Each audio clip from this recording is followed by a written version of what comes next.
Alhaja Temitope. Ẹ̀ka lẹ́gbọ̀n sókè. Ẹ káalẹ́ o, À ń gbọ́ yín. a kú ètò. Yes ma. Ṣé ẹ ní question fún wa ma? Mi ò mọ nǹkan tí ẹ̀ ń treat lọ́wọ́, mo ṣẹ̀ṣẹ̀ wọlé ni. Muslim ni yín ma? Yes ma. Okay, ṣé mo lè bá yín sọ̀rọ̀ as obìnrin to obìnrin ẹ jọ̀ọ́ èmi ní question tẹ́ ẹ bá mind. Ok ma, mo ń gbọ́ ma.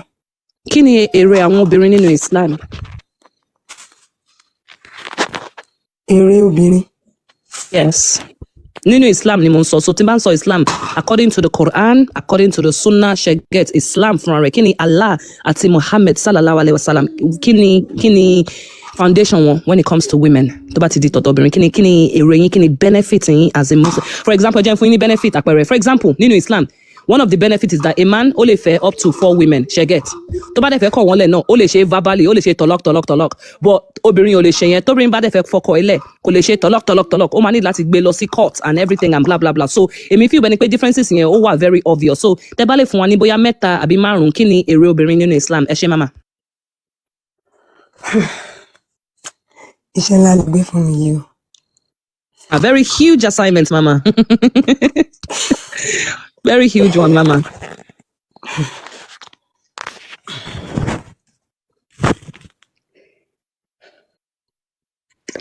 Èmi tó pẹ́ṣẹ̀ wà ń bẹ̀. Ọ̀nbẹ́, mi ò mọ ibi tí mo ti fẹ́ gbé ni. Ó fún wa méjì, ó yá, not 5, méjì. Okay, ẹ fún wa lẹ́yọ̀kan, kan.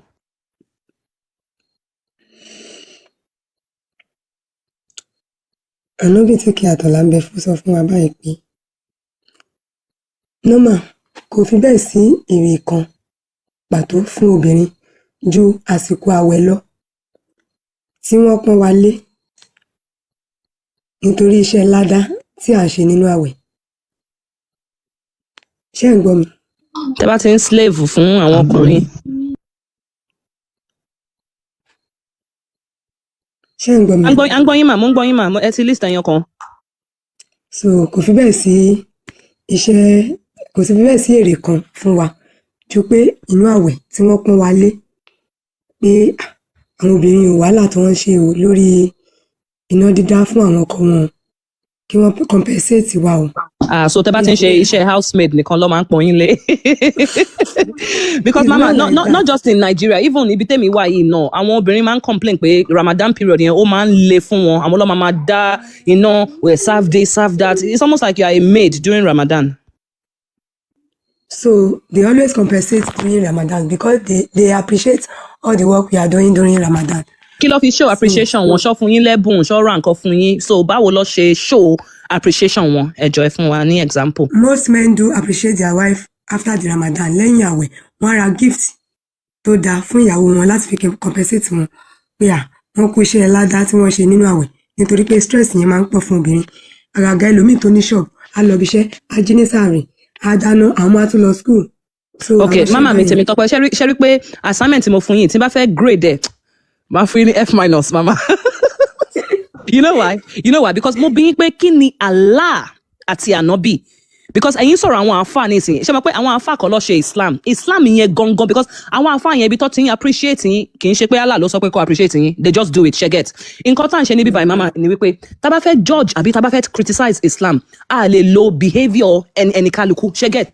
Because aláwọn Muslim kan tó ń mọtí, mi lè sọ pé Islam nìyẹn. Aláwọn Muslim tó ń ṣe ṣìnà, mi lè sọ pé Islam nìyẹn. So tá bá fẹ́ judge Islam, Al-Quran àti Hadith la máa fi ń judge wọn. Mama ṣe mọ̀ pé nínú Quran ó sọ pé ọkọ lè nà ìyàwó, ṣe ti gbọ́ yẹn rí? Ti gbọ́. Jẹ́ gbé mi sí big screen, ẹ já fi hàn wọ́n. Because èmi ti ka gbogbo súrà An-Nisa yẹn, súrà obìnrin yẹn, is full of garbage. Mi lè parọ́ fún yín. Ẹ jẹ́ ń gbé síta story screen fún yín. Ṣé lè ka Lárúbáwá àbẹ́ fẹ́ English? English. Àbí Yorùbá, me mind. Either way. English, okay, mo ń bọ̀. Olówó ẹ bá wa continue, ẹ jẹ́ ń gbé àyà yìí wá, ó máa take 2 minutes because ó jìnnà nínú gallery mi, so mo ń bọ̀. Okay, àbí tí mo fi ránṣẹ́. So ìyá wa, bó ṣe bá yín gbìyànjú bọ̀, a máa fi ràn yín náà bí Muhammadu. Nínú Islam, àwọn ọ̀rẹ́ ọkọ wọn lè lu ìyàwó, ìmọ̀ bí yẹ mọ̀. So gbogbo nǹkan yẹn lánìí ká máa fi ràn yín wá kẹ́lẹ̀ kúrò nínú Islam. Torí tí nǹkan tó ń gbé bọ̀ nílẹ̀ Yorùbá tó bá dé tán, ìyẹn ṣẹ̀ríà lọ. Gbogbo wọn ẹ̀yin tẹ́jú yàn wá báyìí náà ni a fẹ́ kí kí aburú ṣe yín láṣẹ fẹ́ kẹ́ ẹ fi Islam múlẹ̀ torí Islam kò sí èrè kankan fún wa kò sí èrè fún àwọn ọmọ wa tó ń ṣe tó bá bí àpẹẹrẹ tó bá kéwú ń sìn kò sí nǹkan tó máa fi kéwú yẹn ṣe bọ́tọ́ àwọn ọmọ wa bá kàwé tí wọ́n bá kọ́ṣẹ́ àbí wọ́n ṣeré ìdárayá wọ́n lè fi jẹ́yàn lọ́la ṣòye yín ẹ wo bí ibẹ̀ ṣe borí ń sìn àṣà àwọn lárúbáwá ni kò kí ń ṣe àṣà tiwa gẹ́gẹ́ bí àwa ọmọ Yorùbá la ṣe fẹ́ kí gbogbo ẹ̀yin wa mọ nǹkan tí Islam jẹ́ ṣòye yín yàrá káàbọ̀.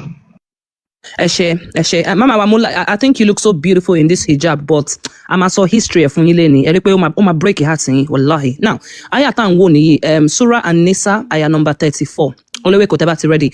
Only men are caretakers of women. Since Allah has made some of them excel the others. Tani, any surah. Bale. About mute one for now, Ejo. Okay, Ejo Atunka, Emma Binu Temitope ma. Right, men are caretakers of women.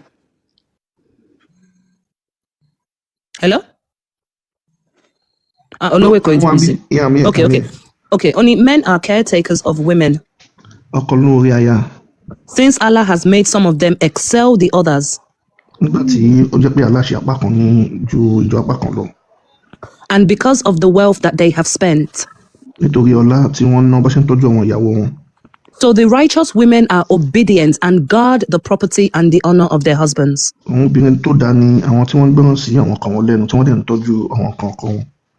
the protection given by Allah. As for women of whom you fear rebellion, convince them. Leave them apart in bed. And beat them. Then if they obey you, do not seek a way against them. Surely Allah is the highest, the greatest. This is Surah 4, ayah number 34. Mo de fe nǹkan tẹ́ mi advise ni pé Quran yẹn bóyá kẹ́ lọ kà ní èdè tẹ́ ma understand. Ẹ rí pé surah tó obìnrin yẹn Allah ò bá obìnrin sọ̀rọ̀ directly, because how can Allah be writing an ayah about us nínú surah about women nínú surah yẹn ó dẹ̀ ní pé kọkùnrin máa na obìnrin. Àwa kọ́ ló ń bá sọ̀rọ̀, he's talking to the men. How to beat, how to handle your wife, ṣé ti get. So kí lẹ rí sọ sílẹ̀ mama. Ní nǹkan tí ẹ kà mẹ́ ẹni wọ́n ní kí wọ́n lu obìnrin àbí. Yes ma. Ní èyí tí èmi kà lóòótọ́ wọ́n ní kán lu obìnrin bọ̀ wọ́n ní kí wọ́n fi etí agbádá kí wọ́n fi na obìnrin.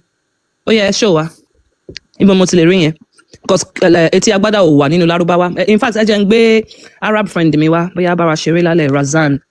Òun ni ọmọ Allah gangan ni, she's an Arab herself, òun náà fi Islam múlẹ̀, so bóyá máa invite her because nínú àyà yìí mama we have to be honest kò sọ̀rọ̀ kankan nípa etí aṣọ unless tẹ́ bá lè fi hàn mí.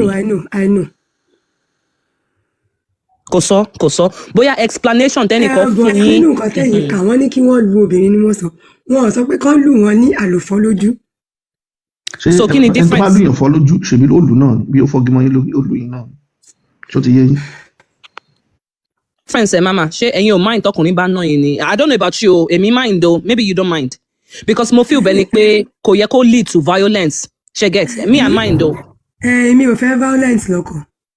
So why does Allah think it's okay for man to beat their wives? This is the word of Allah subhanahu wa ta'ala. Kum fayakum Allah. Allahu Akbar, the greatest, the creator, is instructing men to beat their wives. Mama, I don't think the Quran is the word of God. I think the Quran is the word of men. I want Quran lo obìnrin kiri now. Why Allah? Is Allah a man? Shokurin lala.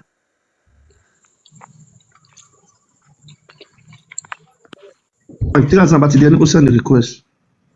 Okay, mo ti invite her. Ta ló lẹ́rí wọn mọ́ kàbá? Àwọn ló lọ fúnra wọn, yes. Kò sẹ́ni kankan tó drop wọn. Okay, all right, no problem. Emma Binu, not a man. Mr. Uslot in dúró. Emma Binu, Mr. Uslot tó wà lókè yín wọ́n ti ń dúró látẹ̀kàn. Mr. Uslot, ẹ káalẹ́ sà. Mr. Uslot, ẹ káalẹ́ sà. We don't support wife beating on this panel. Kò sí justification kankan tẹ́ fẹ́ fún wa tó máa jẹ́ kí n gbà. We don't support violence against women in this life. Mr. Jarur, can you wait your edge?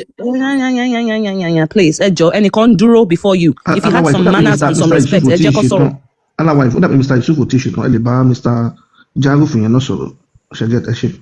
ẹ jẹ́ n bá not a man of dunya sọ̀rọ̀ for now àwọn wà kama so ẹ já sọ̀rọ̀ Mr Jarur tó bá ti calm down then a sọ̀rọ̀ not a man ẹ kálẹ́ sá. ẹ kálẹ́. ṣé muslim nìyí. mo bẹ lọ́wọ́ kí till death inshallah. alhamdulillah so kí lẹ fẹ́ bá wa sọ lálẹ́. ok ṣé kí n sọ̀rọ̀ ni. Mr Jarur ẹ mute mic yín now ẹ dẹ̀ mute so that I need gbọ́ conversation yẹn ẹ sọ̀rọ̀ not a man ẹ sọ̀rọ̀. This Mr Jarur is frustrating me already. All right, go ahead, sir. ni pé àwa mùsùlùmí gan ni mo fẹ́ bá sọ̀rọ̀ torí pé gbogbo nǹkan tẹ̀ ń ka yín sí ó kàn tó ń yà mí lẹ́nu pé ṣé bó ṣe wà nínú Kùránì náà lélẹ̀. So àwa mùsùlùmí mo fẹ́ kó yé wa pé gbogbo nǹkan tá à ń gbọ́ tó ń jọ wá lójú yìí ká lọ bá àwọn àfa wa kó ṣàlàyé fún wa o. a lè fẹ́ gbẹ́sìn wáyé kó jẹ́ àwọ̀dà o. àwọn afa yín máa ta ló drop wọn. ẹ jẹ́ kó lọ ṣàlàyé fún àwọn àfa ìsàlẹ̀ so àti mọ ibi tó ń lọ ẹ continue. àwọn afa máa ń pa lọ́nà. ẹ ń fẹ́ kán sòótọ́ ọ̀rọ̀ fún yẹn àwọn tó bá ti fẹ́ sòótọ́ ọ̀rọ̀ ẹ máa ń kọ́ tiwọn. kí ló ẹ̀yin tẹ̀yìn ẹṣin máìkì ní kẹsọ́nsìn ẹṣin máìkì kẹsọ́nsìn. ó ń ṣàlàyé ọ̀rọ̀ ẹ̀dẹ̀ kọ́ tiẹ̀ so ìtumọ̀ ẹni pé tèmi náà bá ti bẹ̀rẹ̀ sí ní ṣàlàyé òdodo ọ̀rọ̀ ẹ̀yin ẹ ṣàlàyé tí ní àgbọ̀ yẹn ṣàlàyé tí à ń gbọ́ yẹn ṣàlàyé. ẹ jẹ́ olówó èkó tẹ́ bá mind èmi fẹ́ gbé dúníà padà mo fẹ́ go into Quran and Hadith nisin ṣẹgẹt tẹ́ bá mind ẹ jọ. Jarur ẹ dẹ̀ calm down now kí ni gbogbo emotions yìí ẹ dẹ̀ ní sùúrù náà ẹ kò sọ̀rọ̀ stop don't worry about not a man no dey take paracetamol for somebody else's headache please calm down he's back up wọ́n ti padà wá sókè èmi ni ma ní one-on-one conversation pẹ̀lú wọn ẹ jọ ẹ ní sùúrù now. Mr not a man ẹ jọ ẹ má bínú ṣé mo pé ọ̀rọ̀ Quran ọ̀rọ̀ Hadith a máa ń discuss ẹni bíbáyìí ṣé mo pé ẹ̀yin lẹ máa ń sọ pé ẹ̀sìn Islam yìí ẹ̀sìn àlàáfíà ni àwa dẹ̀ ń ka nǹkan tó wà nínú adẹ rí pé opposite ni so anything tẹ́ bá fẹ́ challenge lálẹ́ ẹ challenge ẹ èmi ara ti ń yún mi mo fẹ́ ka Quran I don't want emotion kìnnìkan advice ẹ já tẹ̀síwájú all right Mr not a man ẹ já try again ẹ kálẹ́ sir. ẹ kálẹ́ o. okay ẹ̀yin ti sọ pé Muslim nìyí right. bẹ́ẹ̀ni. ṣé èmi lè béèrè question. mo fẹ́ fún mi ọ̀rọ̀ tí mo fẹ́ sọ ẹ̀ jẹ́ ìsọ̀kalẹ̀ bí yánú ọ̀rọ̀ mi gan ni question mi máa ti jáde ẹgbà tó dẹ̀ ti já mi lẹ́ẹ̀kan ẹ̀ mi ti fẹ́ máa lọ lẹ́ẹ̀kan ẹ̀ka tó tó gbé mi padà sókè. okay ẹ já fún yín ní benefit of doubt ó yá ẹ continue. so gbogbo ìwọ mùsùlùmí tó bá fi pé kó wá sọ́dọ̀ àwọn tí ò gbẹ́sìn Ọlọ́run yé lẹ̀sìn máa fi yé ẹ. aláwọ̀ ìfẹ́ gbọ́ Yorùbá tí ẹni sọ. kí wọ́n gbọ́ jẹ́ kí wọ́n ṣe báyìí. mo ti ń rí undertone ẹ ti gbọ́ Yorùbá tẹ́ni yẹn sọ ń sìn. mo dẹ̀ fẹ́ fún wọn kọ́ wá sókè again mo dẹ̀ fẹ́ fún wọn second chance o. kò ṣètò àti fẹ́ sọ̀rọ̀ ó kàn fẹ́. ẹbí mi question báyìí ready báyìí. okay ṣé mo lè béèrè question.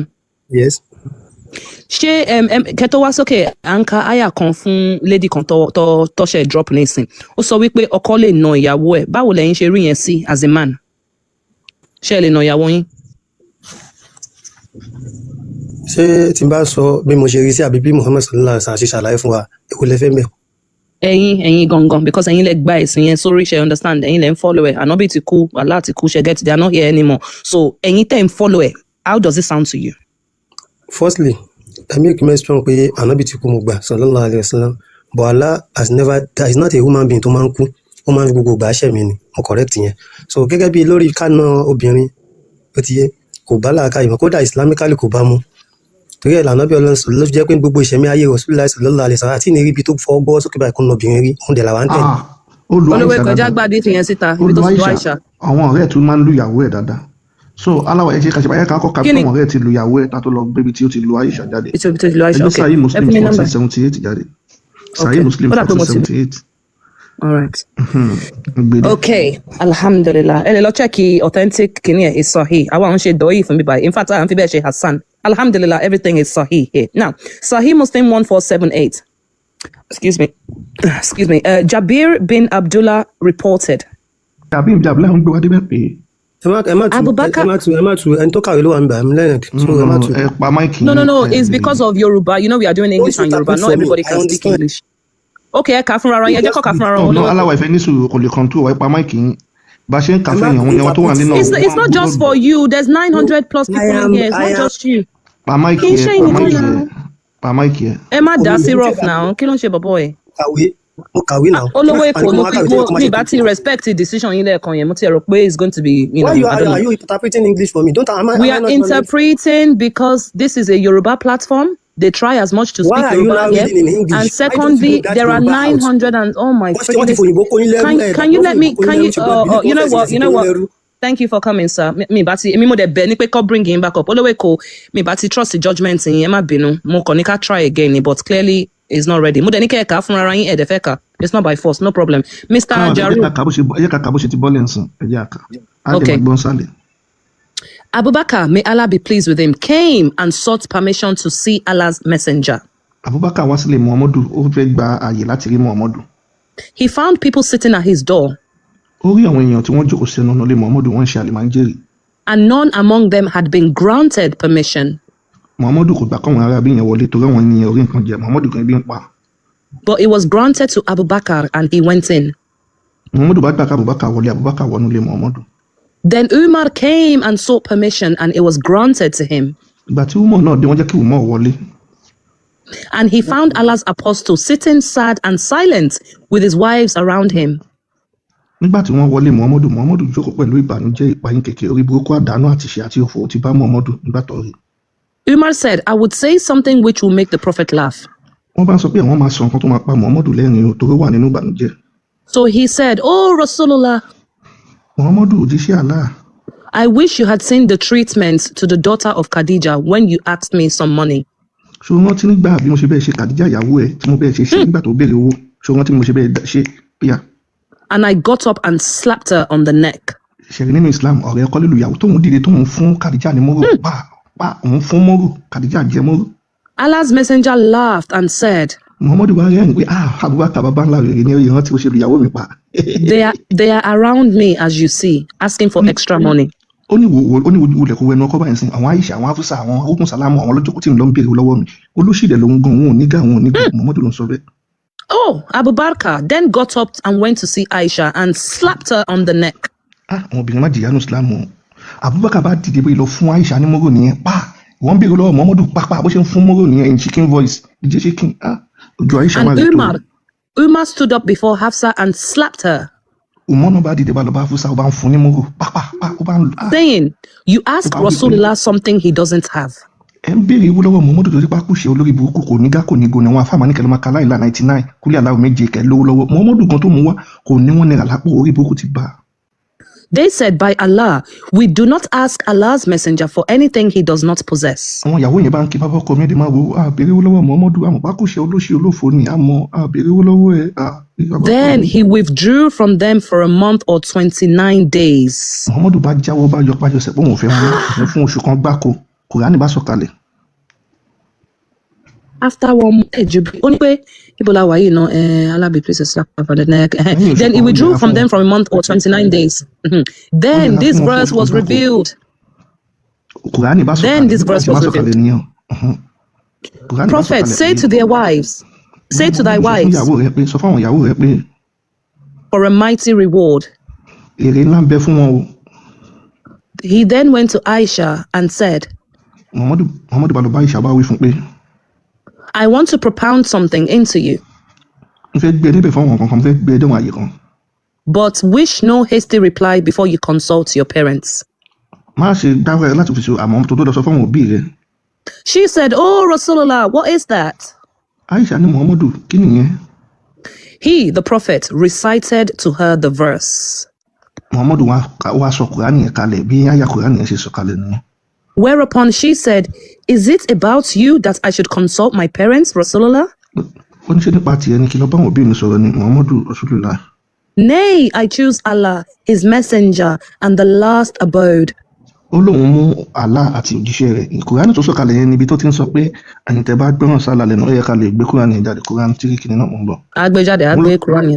yeah, okay. Nay, I choose only, but I ask you not to tell any of your wives what I have said. He replied, Not one of them will ask me without informing her. God did not send me to be harsh or to cause harm. What a funny hadith. But he has sent me to make things easy. One more line. But he has sent me to teach and make things easy. Imagine ẹ ti nà àwọn ìyàwó yẹn tán ẹ wá sọ wípé Allah didn't send me here to cause harm. Adidi funny bàjẹ́. aláwọ̀ ẹ̀yà mi kọ́ tó ṣẹlẹ̀ náà àdìsí ibẹ̀ ni Kùránì kan ti wá sọ̀kalẹ̀ tó ti ń sọ pé ẹ má lé nǹkan ayé èrè ńlá ń bẹ fún yín lọ́rùn MS bá ń gbé Kùránì yẹn sí. aláwọ̀ ìfẹ̀yìn náà lè wò ó ní wọ́n kọ Kùránì mọ́. Kí ni chapter yẹn mi rí ẹ mọ̀ pé mi rí àdìsí yìí rí. Mi rí àdìsí yìí rí. Àwọn àdìsí àmà kàbánsẹ́ǹdì kejì náà ó kọ ẹyọ kan tọmọ. Muhammad. Ibrahim gbóhùn sókè.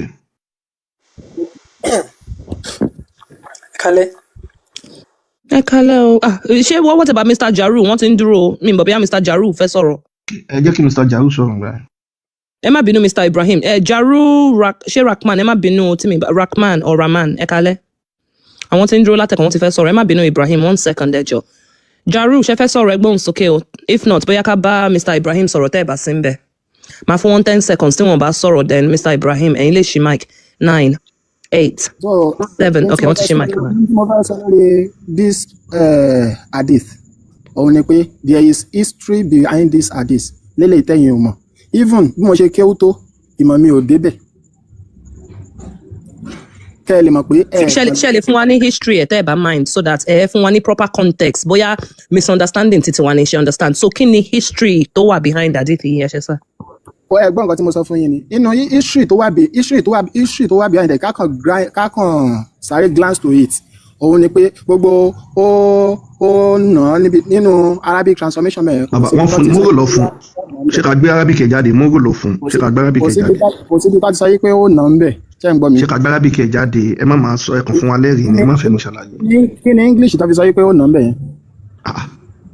Aláwọ̀ ẹnu kẹ́tọ́ gbèsè yẹ kàkà Kùránì yẹn délé.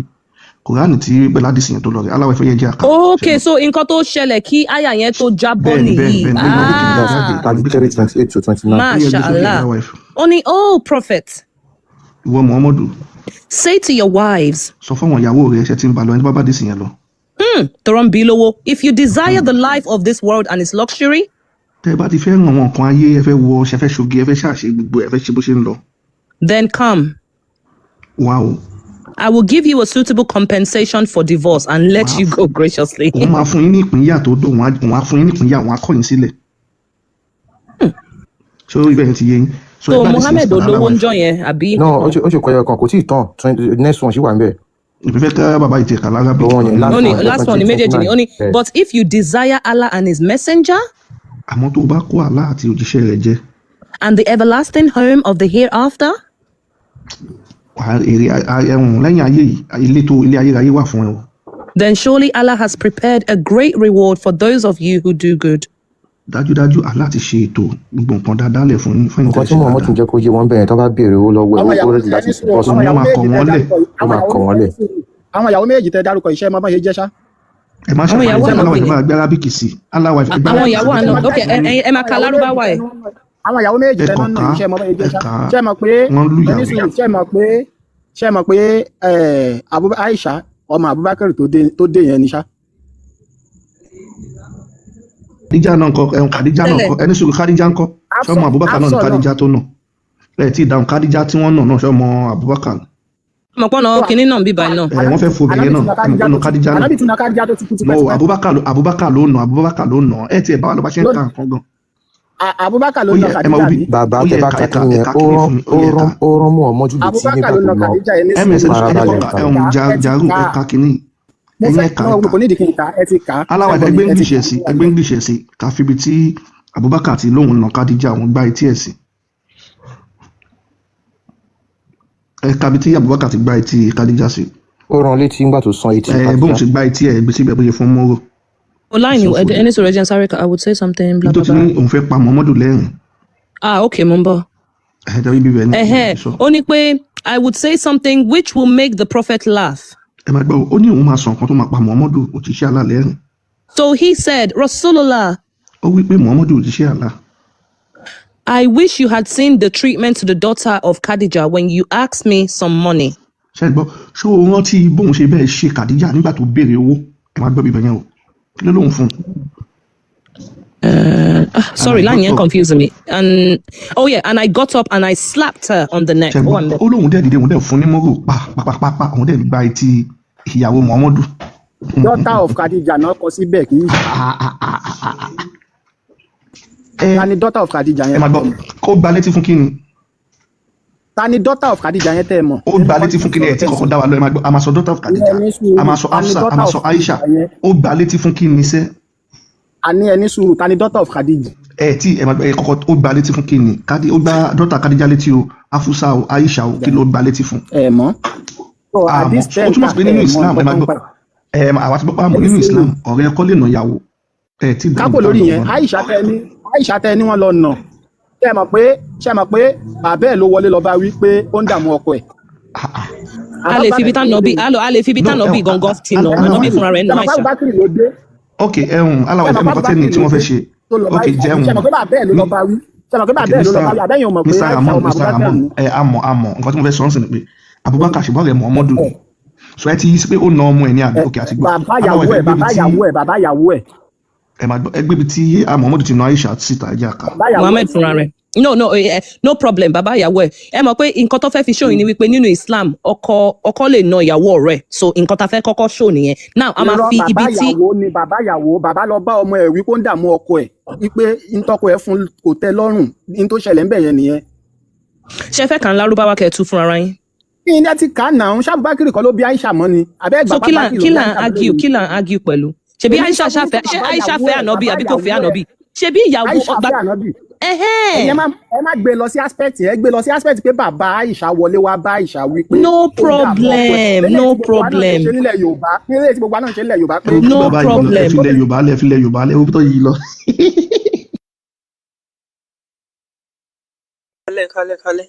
ṣé ẹ máa kà á kẹ́ẹ̀tù ní lárúbáwá àbí you are happy with what we just said tẹ́ bá happy ẹ lè tún kà fúnra ara yín ṣe mọ̀ pé mo fún yín l'opportunity yẹn nísìn kẹ́ máa sọ pé nonsense la lọ tú ṣe get ṣe fẹ́ kà á ká tó bá Mr. Ibrahim sọ̀rọ̀. ok Mr. Ibrahim ẹ tẹ̀síwájú then. ẹ kálẹ̀. lẹ́sàn. ẹ kálẹ̀. aláwọ̀kọ́ mi à ń gbọ́ yín. táàmì tó gbà bí sáà ní tètè máa ń sùn bọ́ aláwọ̀kọ́ mi fẹ́ emphasize lórí àwọn kẹ́kọ̀ọ́ kan. It may be in form of question and answer. So, I'm going to emphasize it lórí. Tí máa sọ, ó lè kọ́kọ́ funny, kẹ́kọ̀ọ́ pé yes, it is funny, but wọ́n sọ pé in every human there is an iota of truth in every human. So, alákọ̀ọ́ ni pé ẹ̀sìn Islam yìí o, wọ́n á fi ṣe ilẹ̀ Yorùbá lóore ni, bó ló sì jẹ́. A rí i pé oríṣiríṣi àwọn ọ̀rọ̀ èdè la máa ń gbọ́ nínú èdè Yorùbá táwọn ọmọ ní èdè ayálò ni, èdè Lábá ni, bó ló sì jẹ́ tó fà di pé èdè Lábá wà pọ̀ tó báyẹn nínú èdè Yorùbá tó ní sí èdè Lábáwá tó ń bẹ ní. ẹ má ti lọ jìnnà nǹkan tó ṣẹlẹ̀ ni pé tí bóyá àwọn aráàlú yín wọ́n máa ń lọ lókàn àbáwọn aráàlú yẹn wá sọ́dọ̀ yín àbí ẹ̀ ń ṣe nǹkan tó jọmọ́ nǹkan ìlú yẹn ẹ máa lo èdè wọn bí àpẹẹrẹ ní Brazil sìn wọ́n ń ṣe àṣà àti ṣe Yorùbá ń bẹ àwọn náà ti ń lo àwọn èdè wa kọ̀ọ̀kan torí pé kí ni wọ́n use mọ́ wọn kan wa wọ́n lo wọn kan wa sórí yín bí àpẹẹrẹ ń sìn tẹ́ bá wo ìgbà táwọn máa lè wá sọ́dọ̀ wa àwọn èèyàn wá ń lọ ọbẹ̀ so wọ́n wọnú ara wọn àti ibẹ̀ àwọn èdè wọn kankan àwọn èèyàn wá ń lò bó ṣe rí ni bí àpẹẹrẹ sí English náà tí wọ́n wá kó wa lẹ́rú ṣe get à ń lo èdè wọn àmúwọnú èdè wa so ìyẹn ò lọ́fà Islam ṣe wá lórí kankan ṣe get so ẹ tẹ̀síwájú.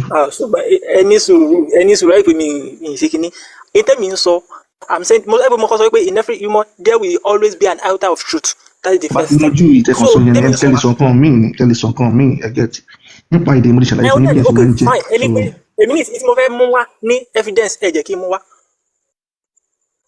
n mú wá alákọ̀ọ́kọ́ ni pé nílẹ̀ Yorùbá láti mo ò ní ọ̀nà tí à ń gbà kọ̀ọ̀kan sílẹ̀ mo ò ní ọ̀nà yàtọ̀ tá à ń gbà kọ̀ọ̀kan sílẹ̀ tí tó fi ẹjẹ́ ń bèrè lọ́wọ́ yín sìn ọmọlúwo ní Ìbàdàn. So ẹ má jẹ́ wá lóògbé Ìbàdàn ẹ kíkan lọ agboolé yín sẹ́yìn kọ ìtàn agboolé yín kankan nǹkan fẹ́ béèrè. mi nǹkan tán kàn náà. ok ẹ jẹ́ sọ fún yín tó di pé wọ́n bẹ̀rẹ̀ sí ni máa kọ̀ọ̀kan sínú ìwé wọ́n máa ń pè nǹkan ní ọ̀rà ṣẹ́gẹ́ bí gbogbo ṣe wà ní gbogbo òru nìyẹn kò sí wọ́n ṣe bẹ̀rẹ̀ ẹ̀ so kí ni nǹkan tẹ́ wá ń sọ ẹ̀ nǹkan tó máa ń sọ fún yín gan nìyẹn náà ṣé tí Yorùbá wá sí ìwé ẹ̀ lè dá ronú ẹ̀ lè mọ kankan ní nǹkan tó máa ń sọ nìyẹn náà wọ́n máa ń lanu pé Yorùbá ò ní nǹkan ní nǹkan báwo. mo ò lọ nẹ́tàn gbà kan sílẹ̀. ẹ jọ yẹ ká bẹ́sì lórí Islam ẹ máa gbọ́ yẹ ká focus lórí Islam tẹ bá fẹ́ sọ nípa àtàn Yorùbá máa dáre tìyẹn lọ péjì tẹ máa lọ bá wọn sọ Yorùbá ò ní kàkọọ́lẹ̀ wọn ní ẹjọ́ lọ sọ níbẹ̀ so ẹ dúró sórí ètò tá a máa ń sọ níbà nípa Islam la máa ń sọ ṣẹ́jẹ́. ok ní tí mo fẹ́ sọ okay, here's my second question. Alákọ̀ọ́ ni pé kí ló dé tó fi jẹ́ pé gbogbo ilẹ̀ Yorùbá fáwọn ẹni sèmi personally èmi ti rí Ọ̀yọ́ Aláàfin ní bíbá yìí gbogbo mọ́sálásí ẹni sùúrù ẹni tó bá ti make point ti ń lọ ẹ máa ń block ẹ. Mr Jarur. Bó ṣe sálẹ̀ jàre kọ́ lọ́ máa kí n comment section Mr Ibrahim ẹgbẹ́ òsókè.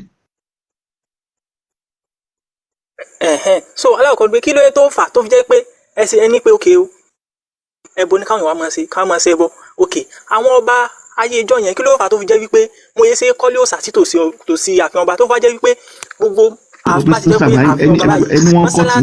ẹni wọ́n kọ́ tí Mr Ibrahim a sọ fún yín pé nípa Islam la máa sọ bí still yet ẹ ṣáà ń lọ bí ẹ lọ òun a sọ pé ẹ sọ nípa nǹkan bá kan Islam nìkan ok mo sọ fún yín pé tẹ́ bá fẹ́ sọ nípa ìtàn no Mr Ibrahim bí a kà fún yín ní ìṣòkan báyìí tẹ́ bá fẹ́ sọ nípa ìtàn wọ́n ní péjì oríṣiríṣi tẹ́ máa lọ máa bá wọn sọ nípa ìtàn níbí báyìí ẹ lè sọ nípa Islam nìkan tẹ́ bá ti fẹ́ ṣe máìkì yín ẹ sọ nípa Islam nìkan ẹ lè sọ nípa Islam bí àwọn kọ́mọ́ṣẹ́ lẹ́sẹ̀ gbẹ̀lẹ̀ àfihàn ọba àmọ́ bá yín sọ bọ́ lẹ́yìn yẹn ẹ má jáde lórí tọ́pìkì yẹn mọ́ ẹ ṣe.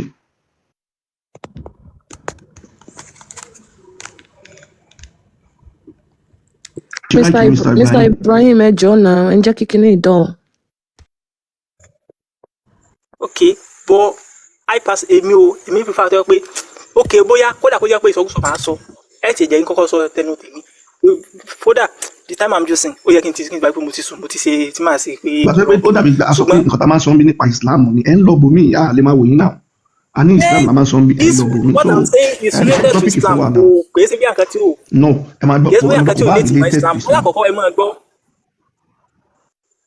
ẹni kò bá ilé alákọ̀ọ́kọ́ ni wípé for instance ẹni tó bá fẹ́ kọ́ yẹn ní ẹ̀kọ́ yóò lọ kẹ́kọ̀ọ́ ń pa rẹ̀ ẹni tí kò kọ́ṣẹ́ nepa nísìnyí tó wá lóun fẹ́ lọ ṣiṣẹ́ nepa yẹn pé irú ẹni tán ó kàn fẹ́ ṣe kíni yóò tí ní ó bá gbé yóò mọ̀ pé léyìí kò lọ ṣe kíni this thing it is not your land kí ló yẹ kẹ́kọ̀ọ́ nípa rẹ̀ àbẹ́ ẹni mọ̀ pa rẹ̀ ẹ̀fọ́ ní kókè agbọ́ òwe tẹ̀ ń pa sọ yẹ ká lọ sí topic náà sọ tó wọlé ẹ yẹ ká sọ topic náà sọ tó wọlé so gbogbo ibi tẹ́tí ń lọ ẹ tí mo fi a sọ pé nínú Islam ọkọ lè ìyàwó ẹ topic náà sọ nìyẹn torí mi. time to rescue ní comment section mo ti fẹ́ rẹ́rìn pa mi bá only drop the cow. Drop the cow. I'm not a car. It is ẹ má bínú comment yẹn ó ń send mi ni ẹ má bínú we are not a car you are not a cow no. ẹ̀gbọ́n Yorùbá ní pé ó pàdé àgbàlagbà lọ́nà ó ní kó yọ́ ńlá ka ẹ̀ sọ mo jáde ìrìn ló ṣe dàgbà so èmi ò kì í follow kinní ní tèmi personally mi ò kì í follow kinní since my endowed with training faculty emerging lọ síbi bẹ́ẹ̀ wọ́n tẹ̀mí sọ Mr Ibrahim ẹ fi òwe lẹ so Mr Ibrahim nǹkan tá a sọ topic tẹ bá ń lẹ màgbọ́ topic tẹ bá ń lẹ ni pé Islam obìnrin ọkọ lè lu ìyàwó ẹ̀yẹn wá fún yín ní ìtẹ́ ìfẹ́ sọ gbọ̀ngàn Islam kò mú nǹkan dáadáa wá sílẹ̀ Yorùbá orí burúkú ló mú wá mo pé ìyẹn kò fẹ́ sọ so ó yá jẹ́ fún yín topic yẹn Islam ó wá mú ìpínyà wà bá wa nílẹ̀ Yorùbá ni Islam kẹrẹ ẹbọ náà dẹ̀ ní Islam àdẹ̀mí ẹ̀rìn ẹ̀màgbà pé ń sọ̀rọ̀ ẹbọ ẹ̀màgbà jẹ́ fún yín kọ̀tẹ́sẹ̀ nínú Islam ẹbọ ni wọ́n ń ṣe àgbélé yàtẹ̀ ń pa ṣáàlà àmújù ẹ̀jẹ̀ ìdílé òkúta tẹ máa ń yíká ẹ̀ máa ń tẹnu bọ̀ lẹ́nu òun ló ń pa ìṣẹ́ yín rẹ́ tẹ bá fẹ́ kírun ẹ máa kọjú sókúta yìí so ó yá mo ti fún yín ẹbọ ní Islam let's go ó yá. ok ǹjẹ́ ẹ kàn sọ báyẹn èyí bí ẹ rí evidence kankan mú wá tí ẹ ní tẹ́lẹ̀ sọ́dọ̀ ẹ̀yìn kẹ́kẹ́ tẹ̀lé sí ẹbọ. ẹ̀jẹ̀ fún yín lẹ́rìí so aláwọ̀ ẹ̀fẹ́ fún mi ní Sahih Buhari 40764077 kí Mr Ibrahim mú ká. 4377. Sahih Buhari 40764077. Okay. Kí Mr Ibrahim mú ká so nínú Islam òkúta ni wọ́n máa ń kírun fún òkúta rẹ̀ ló máa ń pa ìṣẹ́ wọn rẹ̀ máa fún yín gbogbo ẹ̀rí yẹn so ẹbọ gbogbo ní Islam ẹbọ. Kí tó bá jẹ́ ìrìnlẹ̀ yọkọ́ gbé jáde ṣe get. verse wo ni kí n gbé jáde. mo ti rí ẹ má worry Mr 64377 only we used to worship stones.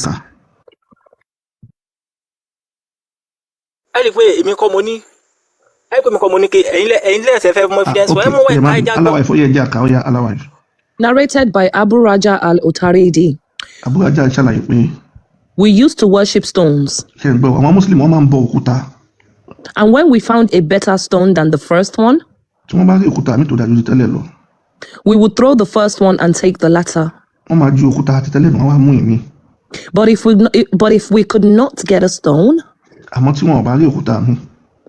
We would collect some soil. wọ́n máa bu iyẹ̀pẹ̀ wọn kó iyẹ̀pẹ̀ jọ. And bring a sheep and milk that sheep over it. wọ́n wá pa ẹ̀jẹ̀ yẹn àti ọmọ màlúù wọ́n á fi pa òkúta yẹn.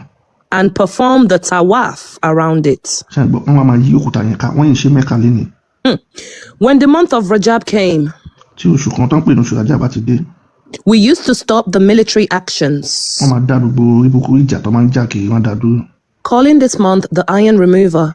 wọ́n máa pe oṣù náà ní oṣù tí wọ́n máa ń yọ yín. For we used to remove and throw away the iron parts of every spear and arrow.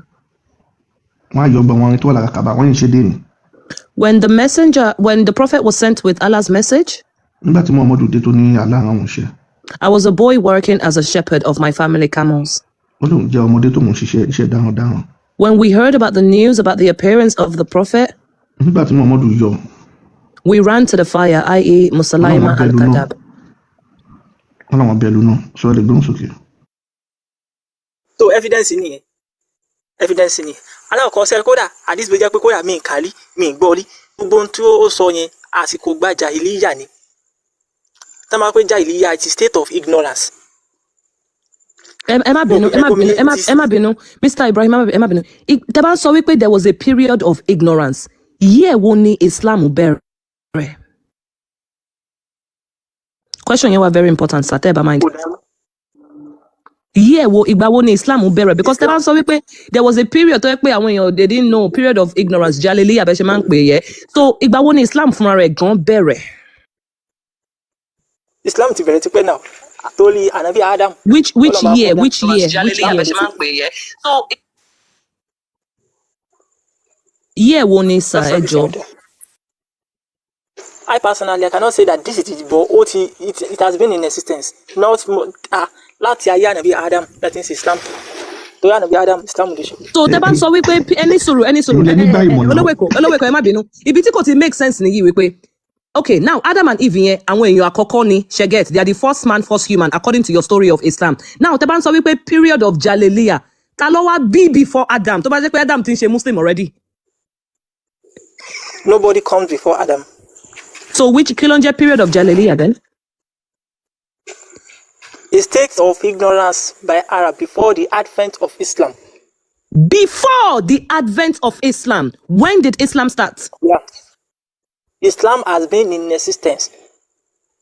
You're confused. You're contradicting yourself, brother. You're contradicting yourself. I'm not contradicting you are. You're answer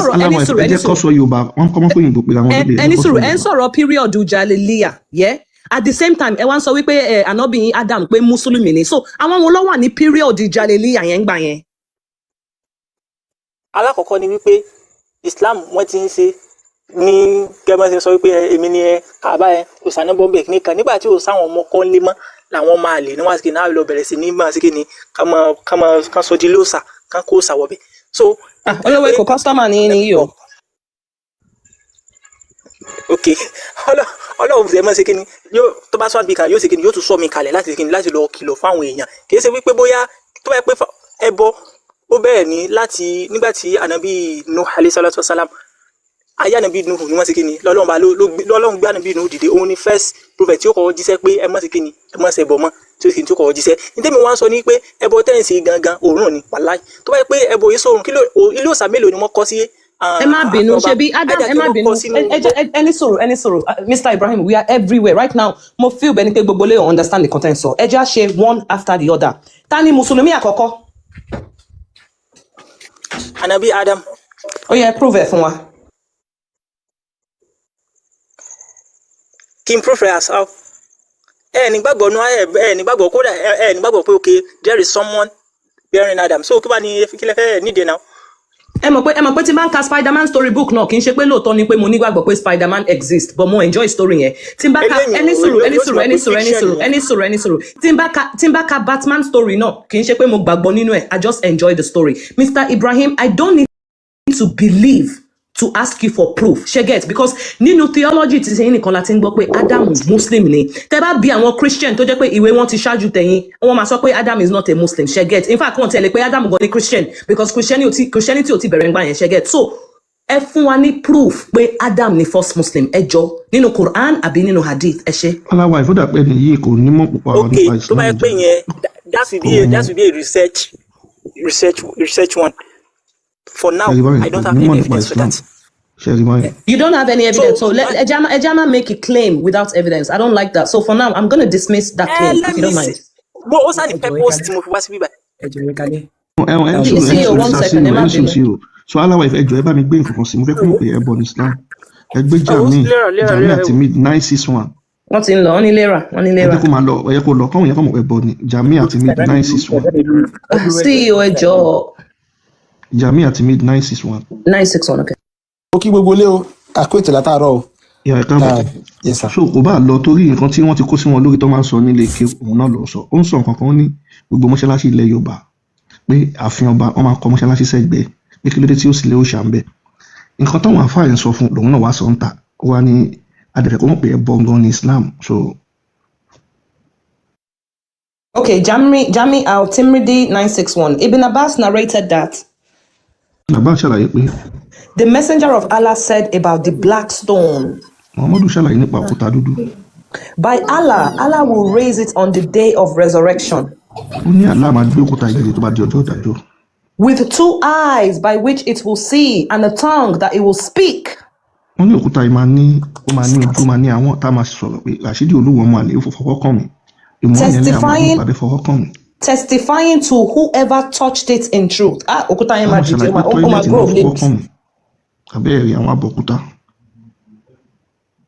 Ó ní àwọn kan ṣẹbọ ẹ̀yin ò ṣẹbọ Saudi olódò ọmọ kékeré. Òkúta yẹn ni wọ́n ń sìn ni.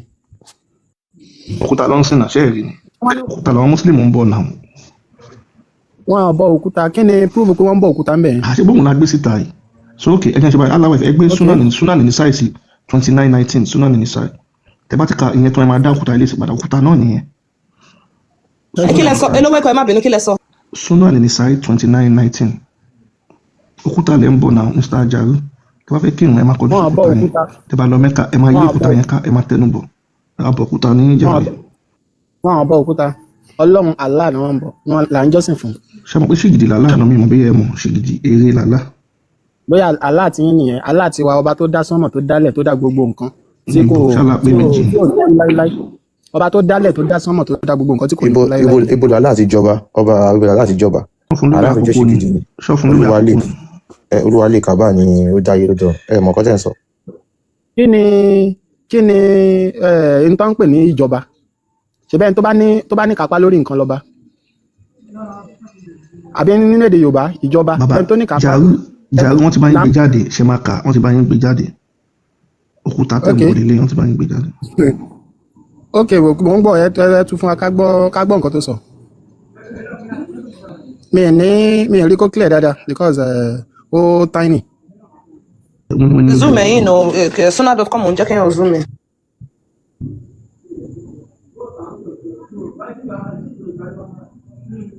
Afunyin. Okay. It was narrated from Abdullah Ubaid bin Umar that a man said, Abdullah ṣàlàyé pé òun mọ̀ wípé. Abu Abdurrahman. Abdurrahman. Why do I only see you touching these 2 corners? Kí ló dé tó máa ń fọwọ́ kan àwọn òkúta dúdú yìí gún méjì? He said, ó wípé. I heard the messenger of Allah say. Olóhùn gbọ́ tí Muhammadu ti ṣe àlà ń sọ pé ẹ má bá wa lọ ẹ̀yìn wa. Touching them erases sin. Ṣé ń gbọ́ kí ló máa ń darí ẹ̀ṣẹ̀ jì nínú Islam ṣe mọ̀ pa láàánú wọ́n ní tó bá ti fọwọ́ kan òkúta ó máa pa ẹ̀ṣẹ̀ wọn rẹ́. And I heard him say, whoever circumambulates 7 times is like freeing a slave. Ẹni tó bá ti yí òkúta ìkọjá tó yí ká nígbà méje bí ìgbà tí ẹrú ní ìtúsílẹ̀. Olówó I'm getting myself a drink. Okay. So ṣé lórí èyí tẹ kà ń sìn Allah sọ fún wa pé òkúta yẹn ló ń dárí jìn àbọ̀ nǹkan ló ń dárí jìn ọ̀yá pẹ̀lú nǹkan tàkàtà. òkúta kọ́ ló ń dárí jìn wá Allah ló ń dárí jìn wá ṣùgbọ́n Allah nípa bá ṣe nǹkan yìí òun á dárí jìn wá. No ẹni sọ̀rọ̀ náà òkúta yìí ni òkúta àwọn ọmọ òkúta ti di àlá òní bíbá iṣẹ́ ti confam sí. ẹ jẹ́ n sọ content yẹn fún yẹn yín òkè wẹ̀ lè mọ bá ṣe máa ń bá wa sọ̀rọ̀ náà àbí kò lè yé yín. àṣírí ti tú. nígbà mi ẹ jẹ́ kí n sọ̀rọ̀ fún yín nígbà mi wọ́n máa sọ wípé tí a bá sọ wípé tá bá kírun rákà méjì nínú mosque wọ́n á sọ wípé ẹ̀ṣẹ̀ wa máa parẹ́ ṣé ìrun yẹn ló fẹ́ pa ẹ̀ṣẹ̀ wa rẹ́ ni no kì í ṣe ìrun yẹn ló fẹ́ pa ẹ̀ṣẹ̀ wa rẹ́ ìtumọ̀ ọ̀rọ̀ yẹn ni pé tá a bá kírun rákà méjì nítorí pé akírun rákà méjì a fi jọ́sìn fọlọ́run yẹn ọlọ́run á wá pa ẹ̀ṣẹ̀ wa rẹ́ so it's just a literary discussion. ok Mr Ramon èmi gbà fún yín Mr Ramon mo ti gbà fún yín ẹ jẹ́ ká wá ṣe ẹ̀ Amadélékè ẹgbẹ́ jàmí àti mídìí yẹn padà Jarur yẹn tó ní òkúta yẹn máa lẹ́nu ó máa lójú ó máa láwọn á lè sọ̀rọ̀ so ṣáàlá nìyẹn so ó dàbí kéèsì yẹn máa close nísìn ẹ̀ Amadélékè sáré bá mi gbèsè lọ́tọ̀ ẹ̀ ṣe aláwọ̀ ìfọdà wọn wà nǹkan. Jamia Tirimidi 961. Ibn Abbas narrated that Ibn Abbas sọ pé the messenger of Allah said Muhammadu òjíṣẹ́ Allah sọ fún wọn pé o about the black stone. Nípa òkúta dúdú táwọn Muslim by Allah will raise it on the day of resurrection with two eyes by which it sees and a tongue. Wọ́n ní òkúta yìí máa ní ojú méjì á ní ẹnu á ní ahọ́n. And a tongue that it speak with. Àwa máa tún sọ̀rọ̀ òkúta yìí máa sọ̀rọ̀. Testifying to whoever touches it in truth. Òkúta yìí àmà jẹ́wọ́ àmà sọ gbọ́n tó fọwọ́ kan dùn fọwọ́ kan mi tọ́ílẹ̀tì fọwọ́ kan bàbá ó yẹ sọ̀rọ̀ ṣáàlá náà lòkúta yìí ṣáàlá tún náà yẹ sọ̀rọ̀ yẹn fún wa iṣẹ́. ok níṣẹ́ rí nínú àwọn nǹkan tẹ́ máa ń ṣe fún àwọn tí wọ́n nímọ̀ dáadáa ní orí platform yìí ni pé nígbà tẹ́ ń tún English yẹn tẹ́ ń ka English lẹ kúkú kà nǹkan tẹ́ kà ń bẹ̀ ni pé Allah will raise the stone Allah máa fún lójú Allah máa fún lẹ́nu but ẹ̀yin sọ yìí pé òkúta yìí ó máa lójú lẹ́ ń sọ so tó mìíràn pé ta ni alágbára tó ṣì ń control òkúta yẹn ní ìjọ tẹ́ ń sọ yìí Ọlọ́run náà sì ni the concept of òkúta máa wá sọ̀rọ̀ nínú Islam kì í ṣe òkúta nìkan ó wà nù Suratu Yasin náà pé àwa gangan fúnra wa láyé yìí wọ́n máa sílẹ̀ ẹnu wa ọwọ́ wa ló máa sọ wípé mo ṣe dáadáa báyìí ọwọ́ ló máa lẹ́nu tó máa sọ̀rọ̀ pé mo fẹ́ nìkan ní gift ọwọ́ téèyàn bá dẹ̀ fi ṣe nǹkan tí ò dáa náà ló máa testify tó bá dijọ́ yẹn pé èmi ni mo lọ jí nǹkan báyìí bí gbogbo àwọn oríkèéríkèé ara wa bọ́lọ́run ṣe máa fún wọn ní agbára àti sọ̀rọ̀.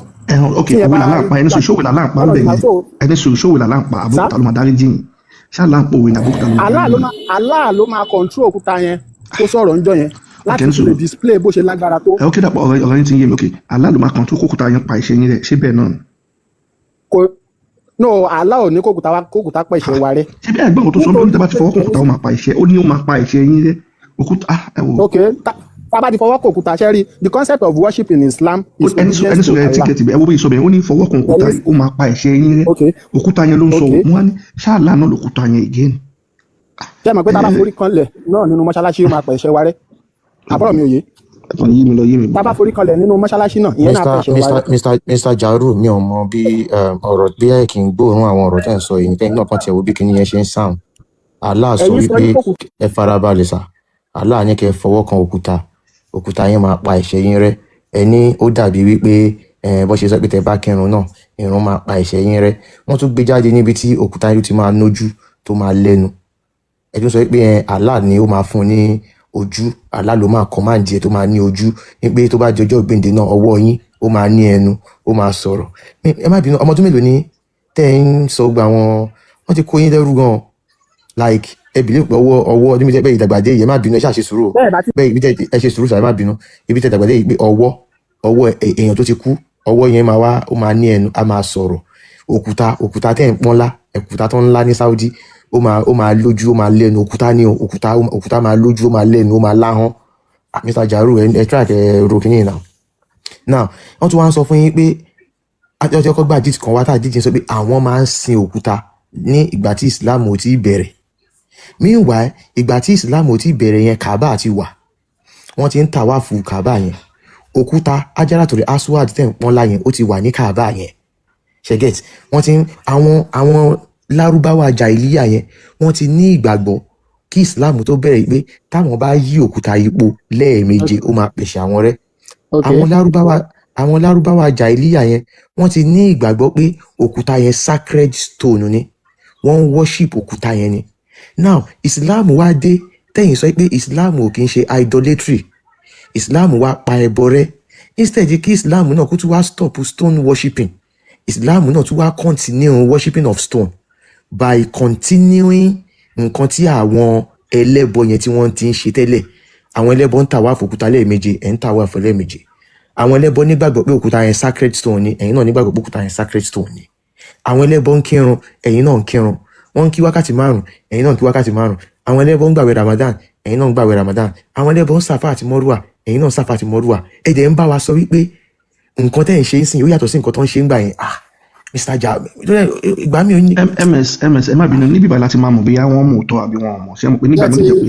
ṣé ẹ ti parí ẹni tó sọ̀rọ̀ tán Mr Rama ẹ má bínú Mr Rama ẹ má sọ̀rọ̀ ẹ má bínú ó lè jẹ́ pé àgbọ̀ra wáyé ní ms bọ̀ báyìí sì la máa fi mọ̀ bóyá wọ́n gbọ́ wáyé àbí àwa la gbọ́ wọn yé so Adeleke ẹ̀jẹ̀ kàkà kínní fún wọn kọ́ wá fi sọ̀rọ̀ sí gbogbo ẹ̀ papọ̀. Miss Kat Alimasabi 119 Abu Daud reported God messenger as saying. Wọ́n ní tó bá ti sọ kínní tó kẹsọ̀ sí Abu Daud ṣàlàyé pé. God created Adam and when he created him. Wọ́n ní Allah lòun dá Ádámọ̀ nígbà tó dá Ádámọ̀ tán. And struck his right shoulder and brought forth his offspring white like a small ant. Ó wá fa apá ọ̀tún Ádámọ̀ yọ àwọn ọmọ àrọ́mọdọ́mọ ẹ̀ máa jẹ́ funfun tó ń jáde lápá ọ̀tún. And he struck his left shoulder and brought forth his offspring black as though they were charcoal. Ó dẹ̀ fa apá òsì Ádámọ̀ àwọn ọmọ tó máa jáde ń bẹ̀ jẹ́ dúdú. Then he said to the party on his right side to paradise. Allah sọ fún àwọn ọmọ Ádámọ̀ tó jẹ́ funfun tó wà lápá ọ̀tún pé kó máa lọ sí ọ̀run rere àlùjọ. And I do not care. Olóhùn gbọ́n kankan wọn gbọ́ pa wọ́n ti gé tí òun lọ. And he said to the party in his left shoulder to hell and I do not care. Ibi tí mo fẹ́ kẹ́ wọ̀rẹ́ o Allah wá sọ fún àwọn dúdú gbogbo àwọn dúdú tó ń ṣe Islam ó ní kó máa lọ sínú náà òun dẹ̀ gbọ́n kankan wọ́n ti gé tí òun lọ. Ó ní tẹ́ bá kírun nígbàgbà bẹ́ẹ̀ lọ mẹ́ta nígbàgbà inú náà lẹ̀ ń lọ so ẹ sọ sílẹ̀ ìsìn káfí mọ̀ bíyá ẹ gbọ́ wáyé abẹ́ gbọ́ wáyé ẹ ṣe sà. Okay for àkọ́kọ́ nípa àwọn nǹkan tí ẹ láwọn ẹlẹ́bọ ń ṣe ṣé rí gbogbo nǹkan tẹ́ kà kalẹ̀ pé àwọn ẹlẹ́bọ ń ṣe yẹn àwọn ẹlẹ́bọ kọ́ ló ń ṣe ló kọ́kọ́ ń ṣe the very land tí Ádámù land sí nígbà tí ó kúrò nínú garden of enjoyment tí kí lórúkọ ẹ̀ tí Iblis ti confuse ẹ̀ tó ti jẹ́ kó ṣe Ọlọ́run ọba the very land tó land sí wọ́n jẹ́ ká mọ̀ pé orí àràfà yẹn ní Mọ́kà yẹn ni so that is one of the reasons tó fi jẹ́ pé ó wà mandatory fún gbogbo Muslims all over the world ká gorí àràfà yẹn tá a bá ti lọ ṣe hajj ṣọ́rọ̀ mi yé yín. so àìbẹ́ẹ̀ ló yé wa ẹ ṣe sà ẹ wá sọ nípa ilé wọn ní gbogbo dúdú máa lọ nínú. nínú àwọn Mr Rama ẹ ṣe sà ẹ bá wa sọ bíbà ìsà. àdìsí tẹ̀ka yóò ti yé mi. ẹ bá wa sọ pa ìsà ẹ bá wa sọ ẹ mọ̀ pé èmi ń sìn ẹ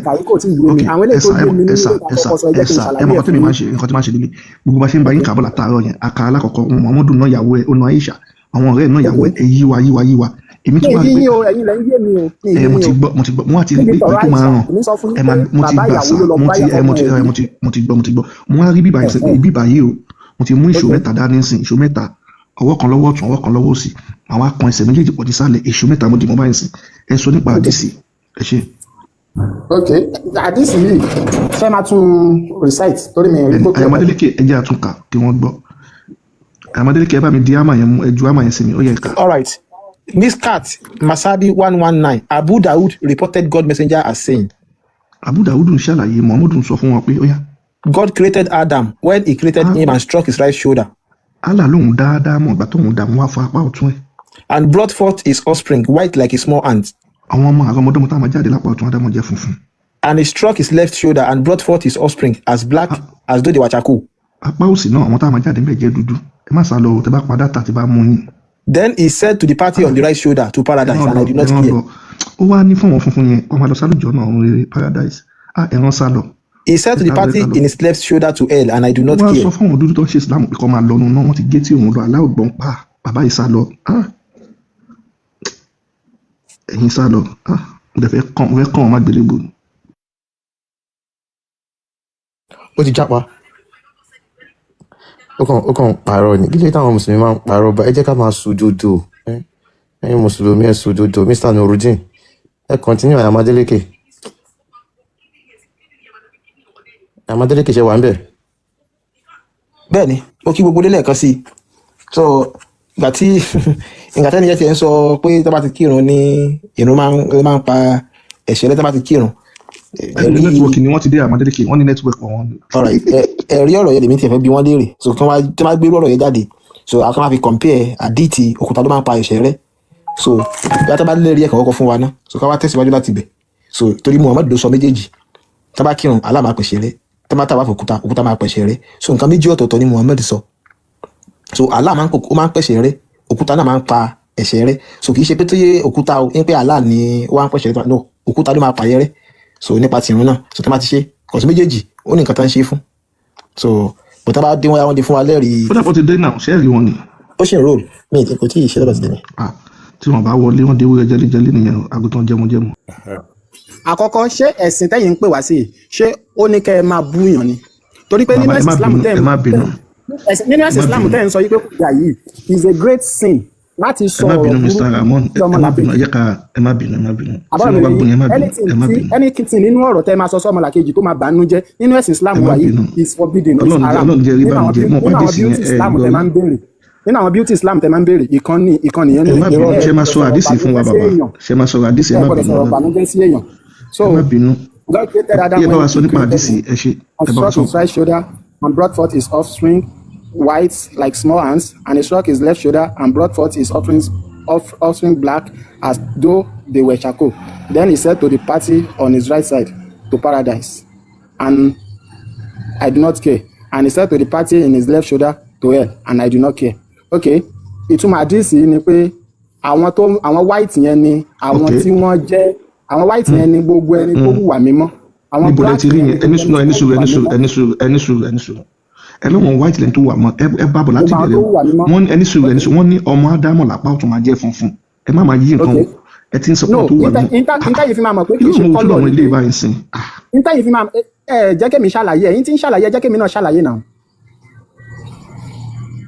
níta yìí fi máa mọ̀ pé kọ́lọ̀ kọ́ níbẹ̀ yẹn ń sọ̀rọ̀ lé lórí níta yìí fi máa mọ̀ pé kọ́lọ̀ kọ́ níbẹ̀ yẹn ń sọ̀rọ̀ lé lórí kọ́lọ̀ wa pẹ̀lú ìjẹ́ èèyàn kọ́lọ̀ wa kọ́ níbẹ̀ yẹn ń sọ̀rọ̀ lé lórí ni pé Ànábì Muhammad fúnra rẹ̀ padà ó sọ fún wa pé kò sí ọlá kankan lórí èèyàn dúdú lórí èèyàn funfun kò dẹ̀ sí ọlá kankan lórí èèyàn funfun lórí èèyàn dúdú àyàfi pẹ̀lú ìbẹ̀rù Ọlọ́run ọba. Mr. Ramon ẹ sọ àdìsí bíbáyọ ìwọ̀n ti pín wọn sí méjì wọ́n lọ́wọ́ ọmọ apá ọ̀tún jẹ́ funfun apá òsì jẹ́ dúdú ok tẹ bá sọ pé ẹbọ ẹmọ nìkan ti máa mú jáde fún yín Allah sọ pé nígbà tí àwọn èèyàn yìí wà nínú àtọ̀ bàbá wọn tí wọ́n ti bá ìyá wọn sùn lòun ti mọ ọmọ náà fọmọ náà màdùjọ náà fọmọ àdùjọ náà àdìsí yẹn ló sọpọtà àdìsí tẹ̀ ń rí ó ní ọmọ ádámọ̀ funfun àlùjọ náà dúdú apá òsì ibo lẹ́yìn ti rí pé àwọn tó ṣòwò dáadáa ní funfun ẹni tó wà burúkú ní dúdú ẹ mú jáde ẹ má sọ̀rọ̀ ẹnu ẹ fún ẹmẹ́rì jáde nǹkan tó máa ń pè ní ẹmẹ́rì jáde ẹ má kún fún nínú ẹ̀kọ́ àdìsí tiwa ṣẹ́ ń gbọ́ mi a máa ń fi ọ̀rọ̀ kan a máa fi ń explain kan bó dẹ̀ ṣe wà nù Kùránì nìyẹn wọ́n máa sọ̀rọ̀ kan bí tó yẹ pé ibòmíì lẹ ti máa rí explanation in tó dẹ̀ máa jẹ́ kẹ́ rí explanation ni pé nígbà tí wọ́n bá sọ eléyìí wọ́n sọ eléyìí ẹ wá wò pé ọ̀rọ̀ yẹn wá jọ opposite lójú yín ok ẹni ànábì sọ eléyìí sìn ànábì fúnra rẹ̀ yẹn náà ló tún wá sọ fún wa pé kò sí ọlá kankan lórí èèyàn dúdú lórí èèyàn funfun kò dẹ̀ sí ọlá kankan lórí èèyàn funfun lórí èèyàn dúdú àyàfi pẹ̀lú bàbá ṣe bẹ̀rù Ọlọ́run ọba sí ṣé ọ̀rọ̀ yẹn ṣé kò tako eléyìí báyìí. so ya ṣáà Muhammadu ń parọ́ bí bàbá àlà ló ń parọ́ èwo ní ká gbà ẹ máa gbà fẹ́yìn ẹni sọ ṣáàlà ló ń parọ́ bí bàbí Muhammadu ló ń parọ́ ẹ jẹ́ ká ṣe bẹ́ẹ̀ ṣáàlà ló ń parọ́. kò sẹ́ni kankan tó ń parọ́ ń bẹ̀ ìsọ̀rọ̀ sí wọn ni òye ẹ̀yin lẹ́yìn kọ́lẹ̀ parọ́ no ṣáàlà ló ń parọ́ ìsọ̀rọ̀ sí wọn ni òye ẹ̀yin àlàyé ìbẹ̀lẹ̀ mi wá fẹ́ sọ fún yín èmi fi wá sọ fún yín pé ìtumọ̀ ọ̀tẹ̀ yẹn. ẹ máa gbọ́ bá ṣe máa ń ṣe ń bí báyìí a kì í fẹnu sọ̀rọ̀ a máa ń mú ẹ̀rí jáde bí a kẹ́ fún wa lẹ́rìí bí ó máa jọ yé gbogbo àbáyẹn ẹ ṣe. Evidence, please. Evidence eléyìí tẹ́ ń béèrè yìí is a study in faculty of hadith kì í ṣe nǹkan. faculty of hadith. faculty of hadith in universities ẹ béèrè any universities. Hadith science ló ń ṣàlàyé sọ fún wa yẹn science of hadith. aláwọ̀ ìfẹ́ ní phd ẹni sùúrù aláwọ̀ ìfẹ́ ní phd ẹni sùúrù aláwọ̀ ìfẹ́ ní phd nínú hadith èmi tẹ́ rí náà mo gba doctor nínú hadith ms gbà kan gbà ṣàṣàlàwà tá à ní gbogbo nǹkan tẹ́ ẹ̀ ń sọ nígbà so nǹkan tẹ́ ẹ̀ ń sọ yẹn ẹ̀ mú jáde fún wa àfẹ́ rí ẹ̀rí. ẹ gba doctor nínú hadith. ṣẹ́gun bá kan dédé wà tá a kan dédé wá sọ ẹ̀. Inshallah. so tẹ́ bá gba doctor nínú hadith ẹ wá kẹ́kọ̀ọ́ bọ́n ṣe ń tí àwọn hadith méjì kan bá wà tó bá fẹ́ dàbí ẹni kó kọ̀yìn síra wọn ẹ wá kẹ́kọ̀ọ́ báwọn àfáà ṣe ń correlate ẹ wá kẹ́kọ̀ọ́ báwọn àfáà ṣe ń correlate láti mọ nǹkan tí ànábì gbà lórí. ẹ̀yin tí ẹ mú jáde tẹ́ bá mú jáde àmọ́ gbà ẹ fún wa ẹ kàn sọ ni. pé kò sí ọlá lórí dúdú lórí funfun.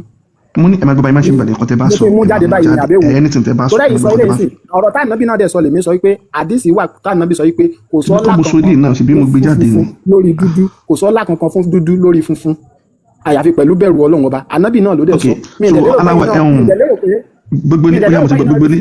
ìròbẹ́ yìí náà ní fíìtì àdìsí yẹn pé àdìsí yẹn ò. Mr. Rahman èmi tún gbà fún yẹn yẹ ká ṣe báyìí àyàmádé dèkè. ẹ gbà pàdísì tí mo kà yẹn wà ṣá. ó wà bẹ́ẹ̀ ni ó wà èmi ò kì í parọ́ àyàmádé dèkè yẹ ká ṣe báyìí ẹ jẹ́ ká gbé Quran so àdìsí yẹn ló ń tú 1971 eléyìí jáde. pé kì í ṣe kọ́lọ̀ lọ́lọ́run máa fi kó wa sínú. So Mr Ramon ẹ máa gba amadébi tá à ń lọ ọ̀nà òjì. So Quran tàbí kànsìn la máa fi tú owó mi. ọ̀pọ̀lọpọ̀ àwọn àlàyé àwọn nǹkan tó ti lọ sẹ́yìn ẹ̀ jẹ́ kí n ṣàlàyé ẹ̀ bẹ́ẹ̀ ṣe ń fo gbogbo ẹ̀ náà nìyẹn o. Mẹ́rin jáde kálẹ̀ mẹ́rin jáde la máa gbà lá mú jáde gẹ́tì. Ìtumọ̀ ẹ̀rí ni pé bí ẹ bá fẹ́ sọ̀rọ̀ ẹ máa ní Quran báyìí báyìí àdìsí báyìí báyìí bá ṣe máa ṣe nínú. Quran báyìí báyìí àdìsí báyìí báyìí lọ́dọ̀ tiwa nínú Ìsìlámù ó láwọn tó gbọ́yé tó máa ń ṣàlàyé ẹ̀. ṣé ń gbọ́ mi? Ó ní study nínú àwọn àlàyé àgbọ́yé tèmi. ẹ má dé kí bí ẹ bá wọn sọ̀rọ̀ wọn lọmọ kéwú lọ́wọ́. nínú àwọn àgbọ́yé tèmi ni àwọn àlàyé tí mò ń ṣe fún yín tẹ́ ẹ gbà yẹn. Ó dàbí kí àwọn onífá gẹ́gẹ́ bẹ́ẹ̀ náà ṣe ń polówó ọ̀rọ̀ ó dàbí kan máa sọ nǹkan fún ẹ̀ka ilé ìtàtì ẹ̀gbẹ́ sí screen yìí náà. wàyí minkum illa wariduha kana ala rabbika hatman maqdiya tó bá tẹ bá current dáadáa nínú àwọn tó explain. wàyí minkum illa wariduha bàbá ẹ̀ tu wàyí minkum wariduha yẹn yẹ tu. kò sí kankan nu yín tí ò ní gbàbẹ̀. tí ò ní gbàbẹ̀ ibo. tí ò ní gbàbẹ̀. ibo ni ibẹ̀ ibo sọ fún òun yẹn náà ibo lẹni sùn mo fẹ́ mọ̀ bí yá yìí kí n bẹ ṣe wà ibo níbi tó ń sọ yìí. ó ní wàyí minkum illa wariduha ẹ fẹ́ ká máa gẹ́gẹ́ bẹ́yìn náà ṣe máa ń ka just text ìtumọ̀ tó wà ń bẹ̀rẹ̀ ni pé kò sí kankan nu yín àyàfi kó gbàbẹ̀. ok nǹkan tí mo máa ń bèèrè lọ́wọ́ yẹn mọ̀ pé ti sọ pé nínú àbẹ́sẹ̀ sọ àdìsí yẹn Kùránì ní ibo níbi tí wọ́n sọ ń sìn. ṣé ẹ ti wá gbà ń sìn pé àwọn ọ̀rọ̀ yìí kò ṣeé kàn tú báyẹn ó láwọn àlàyé mọ̀. jẹ́ kò ṣe kàn tú tó jọ yé mi àtẹ̀yìn ẹ̀yìn tó lẹ́ni kí n wá àlàyé mi ìwà ń bò mí láti fi tú eléyìí sí ìgbà tí mo kà bọ́ ṣe kọ́ yìí ṣẹ́rí pé kò yé yín ìgbà tí mo kà bọ́ ṣe kọ́ yìí sí ṣẹ́rí pé kò yé yín. kí ni wá rí dùwà yóò gbàbẹ̀. ẹ wọ́n wá ní pé bo ni wọ́n fẹ́ gbà ibo ni tí wọ́n lọ yẹn. nǹkan tẹ kàlẹ́ ń tẹ kọ síbẹ̀ lẹ́ni kí n tú sọ pé kí lálàyé ní kí lálàyé bá sí. àwa mọ̀ ẹ̀yin kí ni ibi tí wọ́n fẹ́ gbà ìkàn sọ fún wa ní ṣókí àbí kò ṣeé sọ ni. tẹ́yìn bá ti mọ̀ èyí tẹ́ ẹ mọ̀ yẹn. ẹ sọ ibo ni kẹ́yìn sọ fún wa. tẹ́yìn ti mọ̀ yẹn ṣe é mọ̀ pẹ́yìn ti mọ̀ kì í ṣọ̀rọ̀ wáìnì là ń ṣe ń bíbá yìí o à ń fi ìmọ̀ yíra wa ni o ṣe é mọ̀ bẹ́ẹ̀. àníkẹ́ ẹ sọ ibo ni. tí n bá tún sọ náà ẹ̀ ní gbà. ṣe ẹ sọ kọta àgbà ní ibo ni wọ́n fẹ́ gbà kọjá kí gbogbo dídẹ gbọ́. ẹsọ ibo ni wọ́n fẹ́ gbà. kì í ṣe inú náà níbi kan tún sí inú barzak níbẹ̀. ibo ìjàwó òkú nìyẹn ni ẹ sọ nílé abínibí kò lè bá yé wa. ibi tí a máa kọ́kọ́ wà kó tó di ọjọ́ gbèǹde. ibo kí ló kọ́ swimming pool ni ṣé inú swimming pool nàbí stadium ibo. ẹ̀yin náà mọ̀ pé dé Yorùbá èdè tó dé lẹ́yìn ni kò ní. ọmọ Fúlàní lẹ́nu yìí a níbo lọ́lẹ̀ máa gbà lọ bẹ́ẹ̀ ni lórílẹ̀ Yorùbá lẹ́yìn ibo lẹ́ máa gbà ibo. èdè Lárúbáwá ó ti wà tipẹ́ so èdè Yorùbá ò ní. àti fi English sọ adéṣe stadium ní swimming pool ọmọ Fúlàní lédè Yorùbá ò ní túmọ̀ èdè Lárúbáwá ló wà ní túmọ̀. ok gbogbo àwọn kí ni Yorùbá tábìlì. Baba Jarur nínú èdè Yorùbá tábìlì hold on taba listen carefully Yorùbá kọ́ láti sọmọ báyìí wọ́n sọ pé ṣe swimming pool ni àbí stadium ẹni pé kì í ṣe Yorùbá àbí kò tún sí English náà fún yẹn náà ni. ok afterward níbẹ̀ ṣe ní scholar kankan tó support pé afterward ni wọ́n pè. mo ní àwọn scholar tó kí lórúkọ scholar tó sọ pé afterward. orúkọ scholar tó sọ yìí pé. ẹ̀ta lè gbé tẹ̀sí sílẹ̀ jáde tó ń sọ pé afterward níbẹ̀. ní barzak àbí. bẹ́ẹ̀ni. hadith anabi ni ó claim fún wa pé tán bá ti tọ́mọ ènìyàn bá ti ẹ̀mí ẹ̀ máa wà ní barzak.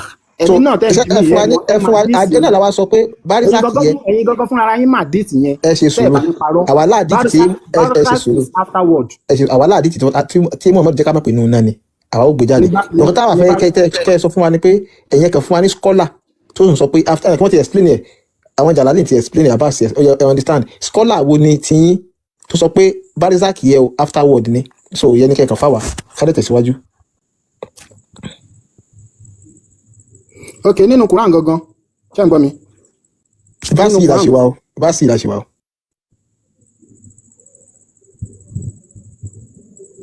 naam nínú Quran gangan ṣé ń gbọ́ mi.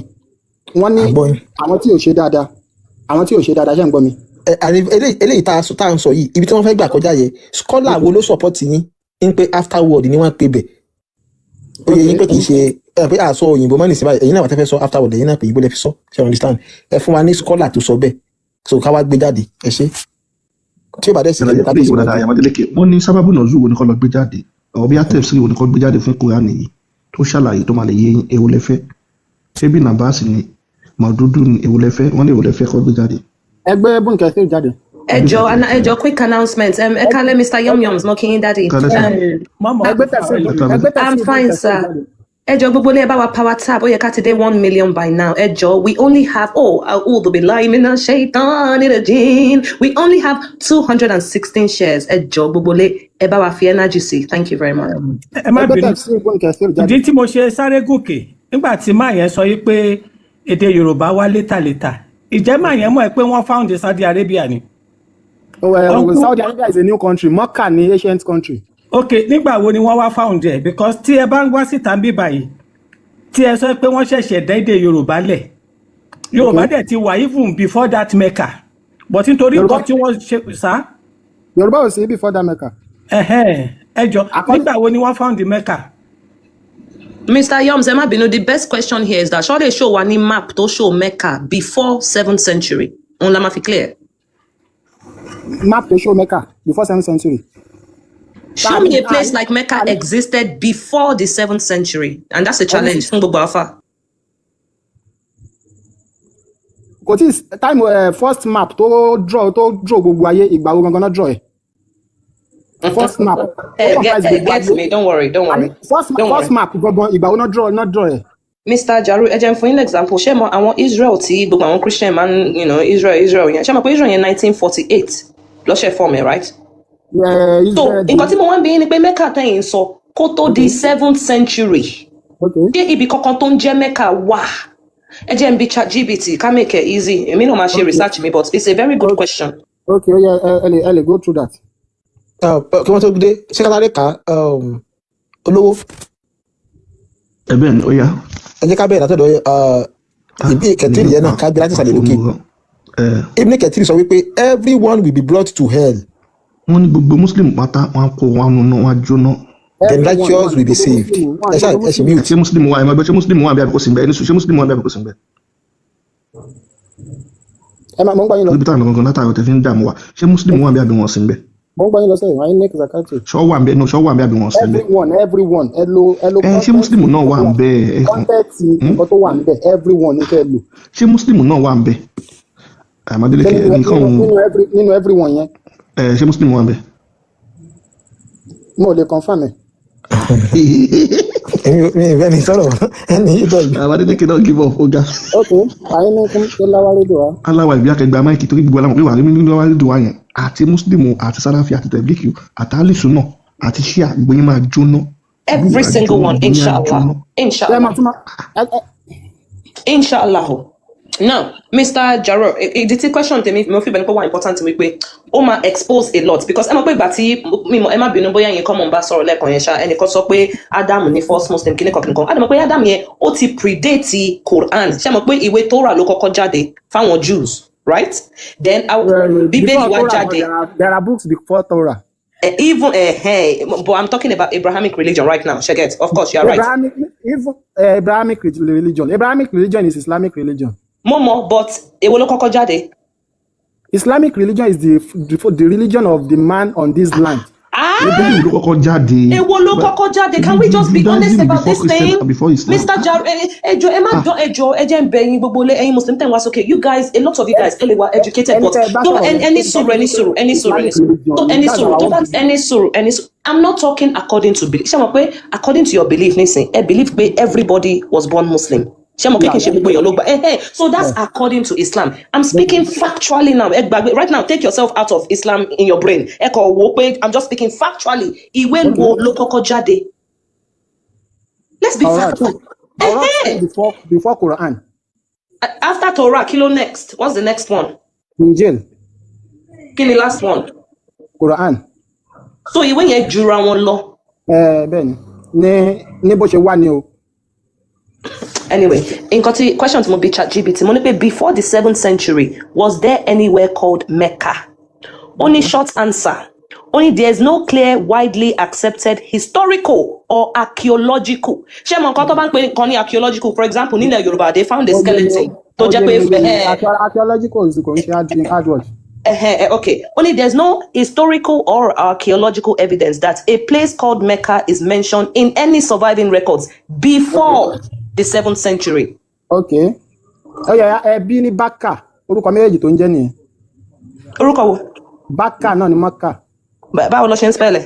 àbí Barcelona lẹ fẹ́ sọ ni. Bákà B-A. Ẹ ṣáà ẹ kàn change M yẹn.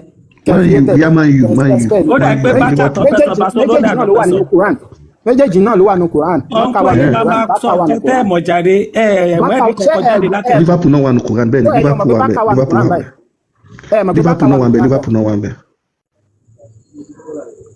Ṣé bẹ́ẹ̀ lẹ́ẹ̀kan ẹ lẹ study Quran òun lẹ mọ̀ pé Bákà wà nínú Quran. Mr Jarur, ẹ jẹ́ n bi yín question. Ẹ bá sọ wípé Ànábì Adam Muslim ni. Ẹ jọ simple question mi ni wípé báwo ló ṣe gba shahada yẹn?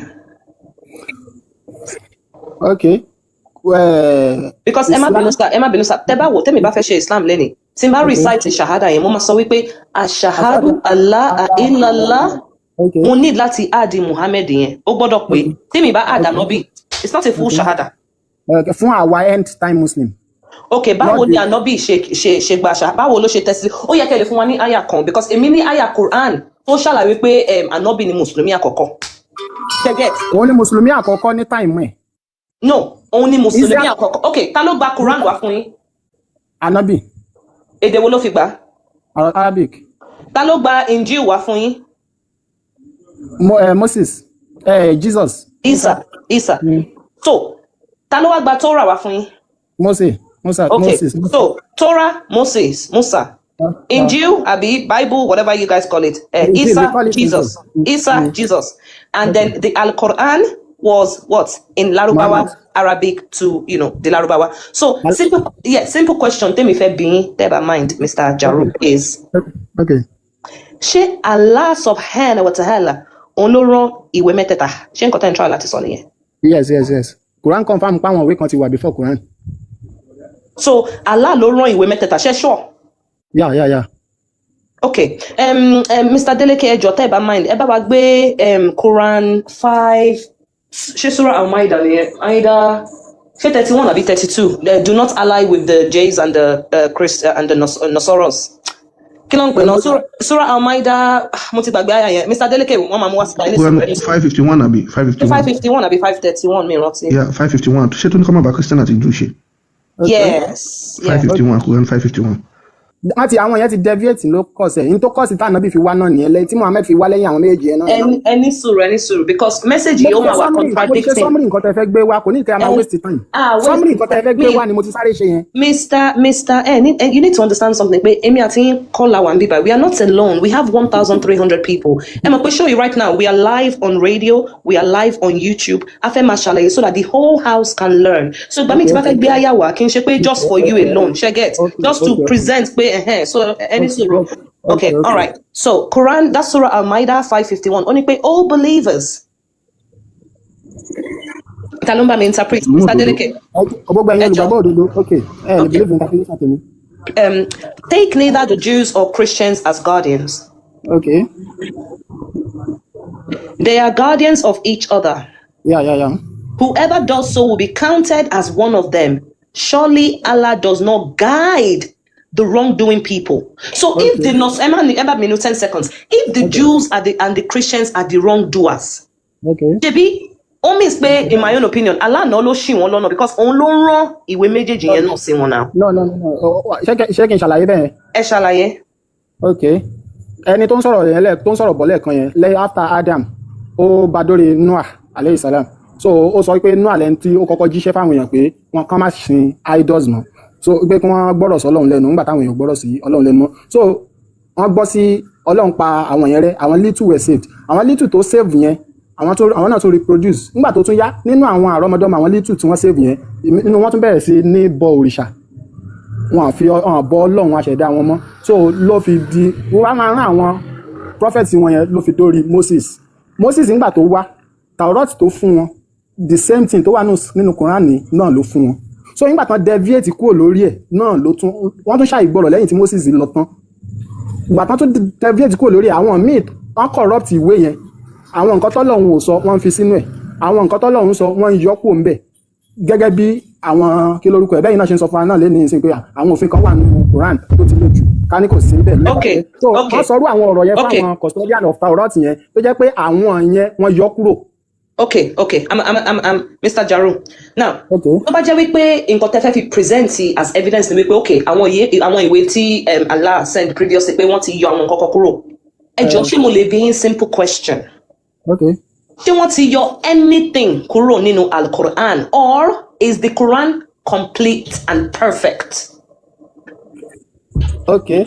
Quran tó wà lọ́wọ́ wa as at this morning, the popularly known Quran tó wà ní all over the world, tá a rí kẹ́lòmíì ò gbé èmi jáde Ẹ má fàtà sí ẹ̀dẹ̀ dàbí náà. yàtọ̀ sí tí ò sí ẹlòmíì Quran tí gbogbo ayé ń kà yẹn Ẹ dá yàtọ̀ sí mi lóhùn. inspiration ẹni sọ̀rọ̀ níyàmọ́ ọjọ́ kí n ṣe.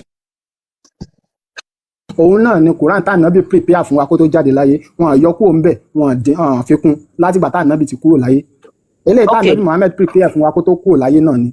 Okay, no problem. Now, ẹ ti sọ wípé ẹ má bínú, mo ń ṣe bẹ́ẹ̀ ni pé we are both children here because mo fẹ́ kó yé gbogbo ilé. Now, ẹ ti sọ wípé ìdí táwọn books previously yẹn tí Allah sent, which is the Torah and the Injil, ìdí tó ṣe wà bóyá corrupted àbí manipulated ni wípé wọ́n ti yọ nǹkan kúrò nínú ẹ̀. Ṣé get? No problem. That is your argument. So Altercation. Yeah. that is your argument. Now, tèmi bá lè prove ń pé wọ́n ti yọ nǹkan kúrò nínú Al-Quran, ó yẹ kẹ́ Okay. leave Islam lálẹ́. Because tó bá jẹ́ pé ìdí tí àwọn nọ̀sọ́rọ́ àtàwọn Jews ìdí tó yẹ pé wọ́n wà corrupted, they are wrongdoers because wọ́n ti yọ nǹkan kúrò níwèé wọn, then tá bá lè prove lálẹ́ yìí right now pé wọ́n ti yọ nǹkan náà nínú Al-Quran yìí, ẹ máa fi Islam lẹ̀, deal or no deal? Àbí kẹ́ send me baby lion, ẹ máa send me baby lion. Ṣé lẹ́yìn tá ànábì lọ tán àbí lójú ayé ànábì ni wọ́n yọ ní tẹ́yìn fẹ́ proof yẹn? But kò sí Quran ní ojú ayé ànábì náà. Ẹ má Kò wá sí pa Quran lójú ayé ànábì, nǹkan tẹ́ ń kà lónìí. Ṣé mo pọ́ recite ẹ̀? Ṣé mo pé ànábì recite ẹ̀ ni? Ṣé get? Ó láwọn writers tó ń Ó náwọn writers, but compilation ẹ̀ wọn ò ní gbà yẹn báwa ṣe ní lẹ́ni. Ànábì ò ní mọ̀ nǹkan tó ń jẹ́ Quran nígbà yẹn. Ó wà lórí àwọn èèyàn. Quran gangan fúnra rẹ̀ tá a bá ń kà á, the word Quran nínú Quran yẹn is countless. Tọ́lọ́run ọba àlekè ọlá ń sọ pé I reveal the Quran, I reveal the Quran, I reveal the Quran. Okay, no problem, sir. Now, my simple question is, I think right now, mo feel benefit content trial to claim the Quran, yes, alhamdulillah, is a complete book. Wọ́n ti add sí. It is the complete. Èyí tá ànábì verify kó tó fayé lẹ̀, anybody òfin kọ́kọ́ kún, anybody òyọ̀ kọ́kọ́ kú òun bẹ̀ láti 1437 years tó ti kúrò láyé. Okay. Mo ń bọ̀ ẹ jẹ́ n gbé evidence mi wá, 1 second.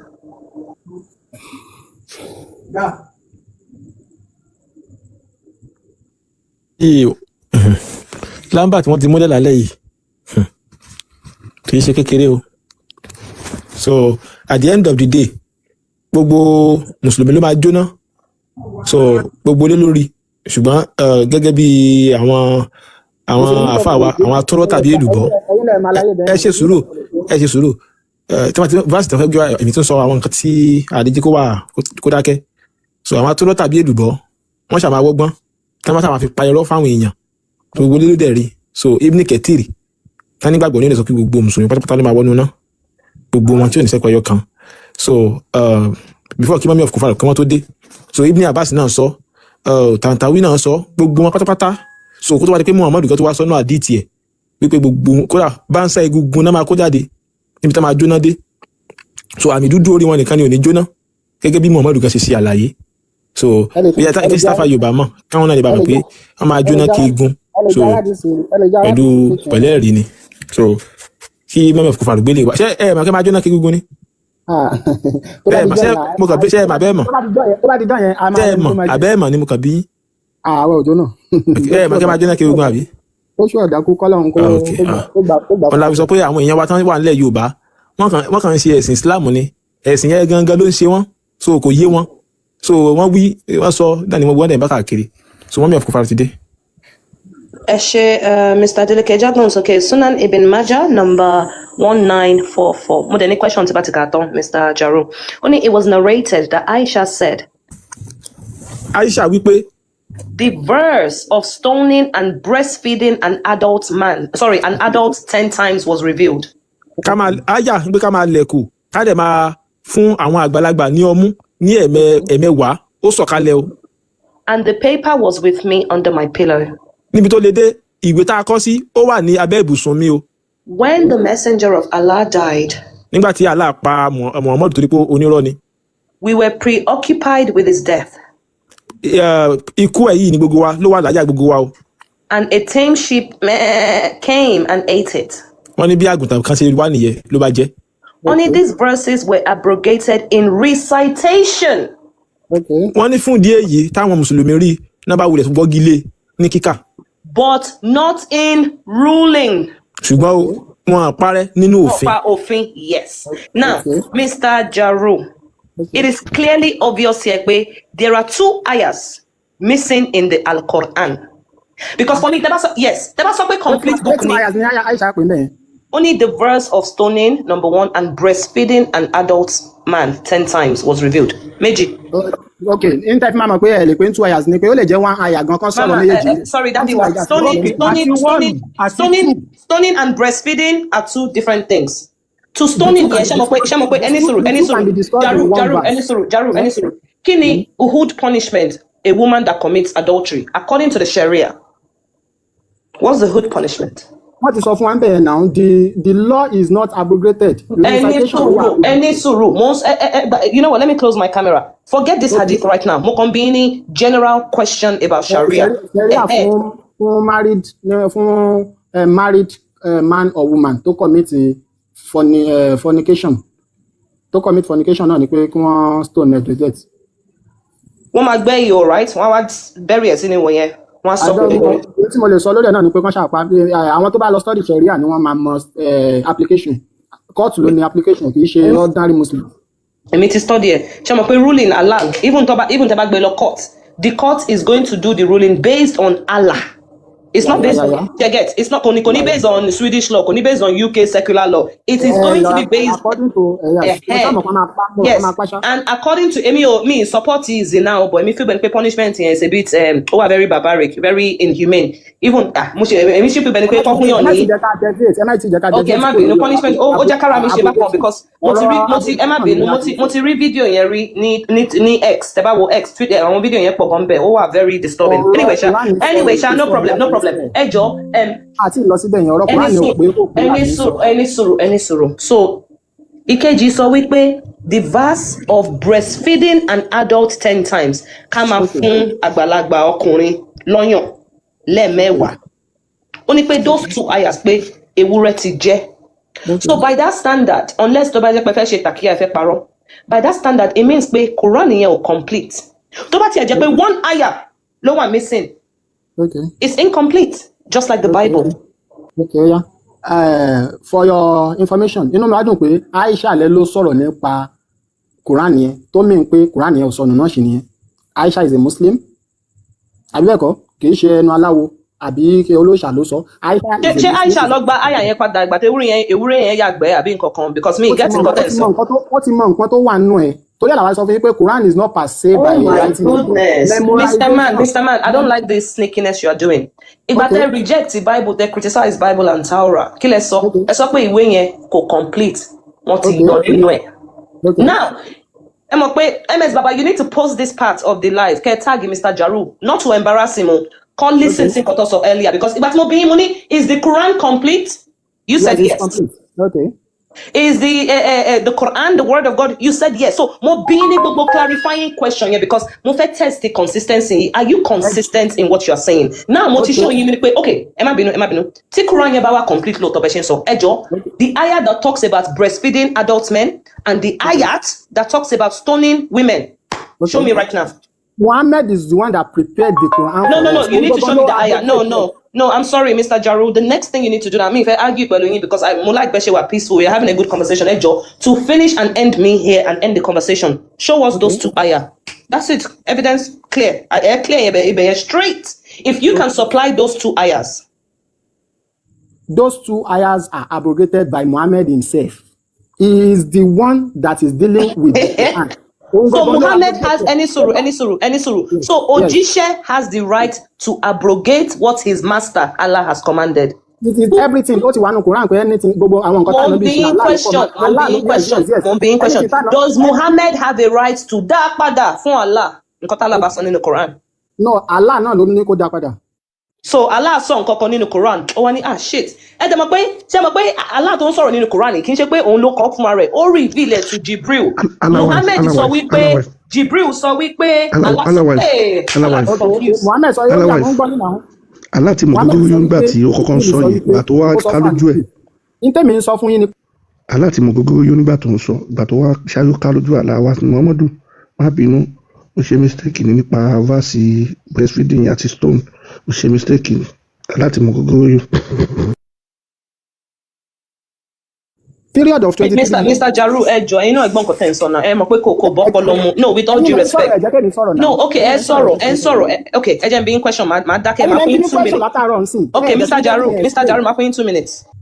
Okay ẹ sọ̀rọ̀ nípa abrogation of Quran nítorí pàwọ́ sọ wípé àwọn nǹkan kan kúrò nínú Bible pé so ti ọ̀rọ̀ méjèèjì tẹ́ sọ yìí náà ó mìíràn pé nǹkan kan ti kúrò nínú Quran náà ṣe rí àwọn tí Injil àti Taurat yẹn nígbà táwọn prophet yẹn ti lọ tán náà yọ àwọn nǹkan yẹn kúrò níbẹ̀ ṣe rí eléyìí gangan it is ordained by Allah to the prophet póun náà ni kó abrogate àwọn àyà yẹn kó tó lọ a máa memorize Quran ni wọn á dẹ̀ kọ́lẹ̀ but memorize from A to Z ìgbà tó di ọdún tá ànábì máa kú ẹ máa ká máa sọ wípé ní Ramadan náà sọ̀kalẹ̀ ẹ̀ẹ̀mejì ní Jibril wá reveal Quran fún ànábì wọ́n dẹ̀ jọ ṣe revision pẹ̀lú àwọn nǹkan tó ti ń sọ fún over the time of 23 years so nínú èyí tán jọ revise last yẹn kò sí 2 verse yẹn ń bẹ nínú tẹ́ sọ́nsì èmi sọ fún yín pé kò ń ṣe 2 verse gan àmọ́ bó ṣe níbi tí wọ́n abrogate ẹ̀ dé níbi tó parí dé pé kò sí nínú Quran a lè sọ wípé verse 1 verse ẹyọ kan ni because nínú verse ẹyọ kan gbà míì wọ́n máa ń sọ ọ̀rọ̀ bíi méjì mẹ́ta gan bẹ̀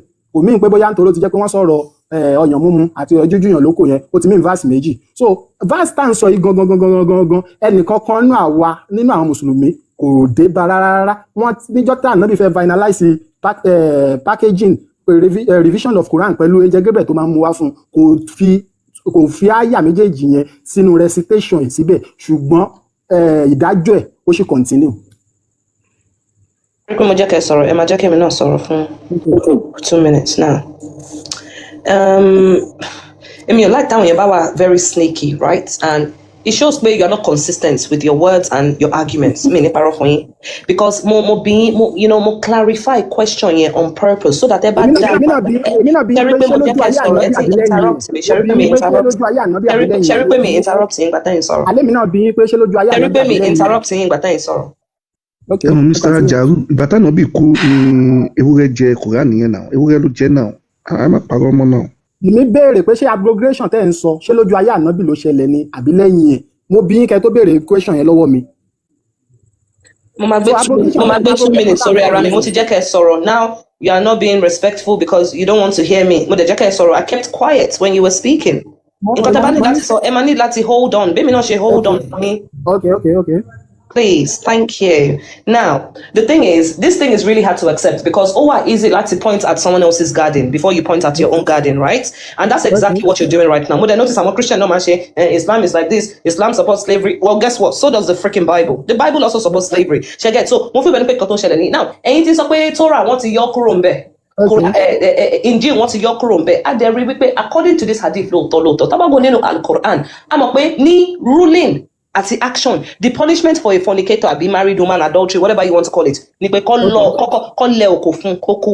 They are using it any sort sir they are using it in real life now our hadith tó wá back wa up lóòótọ́ pé yes so wọ́n ti abrogate in recitation kí ni recitation tá no be recite that is the Al-Quran Iqra recite only it's been abrogated nínú recitation but not in ruling adẹ̀rí pé lóòótọ́ nínú òfin sharia ruling adultery àbí fornicator kìnnìkan ní kẹlẹ òkò kẹpa wọn now mo wá ń bí yín pé according because awakọ̀lá kọ hadith yìí according to this hadith tó back me up nínú nǹkan tí mo sọ wípé aya stoning àti aya ká máa fún àgbàlagbà lọ́mú lẹ́ẹ̀mẹ́wàá kò sí nínú Al-Quran yes or no. Kò sí nínú Al-Quran. Kí ló ṣẹlẹ̀ sí according to this hadith tí mo gbé síta. N tó ṣẹlẹ̀ sí. Kí ló ṣẹlẹ̀ sí àwọn àyà yẹn. N tó ṣẹlẹ̀ sí àyà yẹn ni pé ẹni tí wọ́n sọ yí pé kó ka àyà yẹn fún náà tún sọ fún pé kó yọ kúrò. No ẹ jẹ́ fún yín clue kan. Baba black sheep, have you any wool? Yes sir, 2 aya full. 1 for the stoning, 1 for the breastfeeding. Me. What happened to the aya? Please enjoy our honest according to this hadith.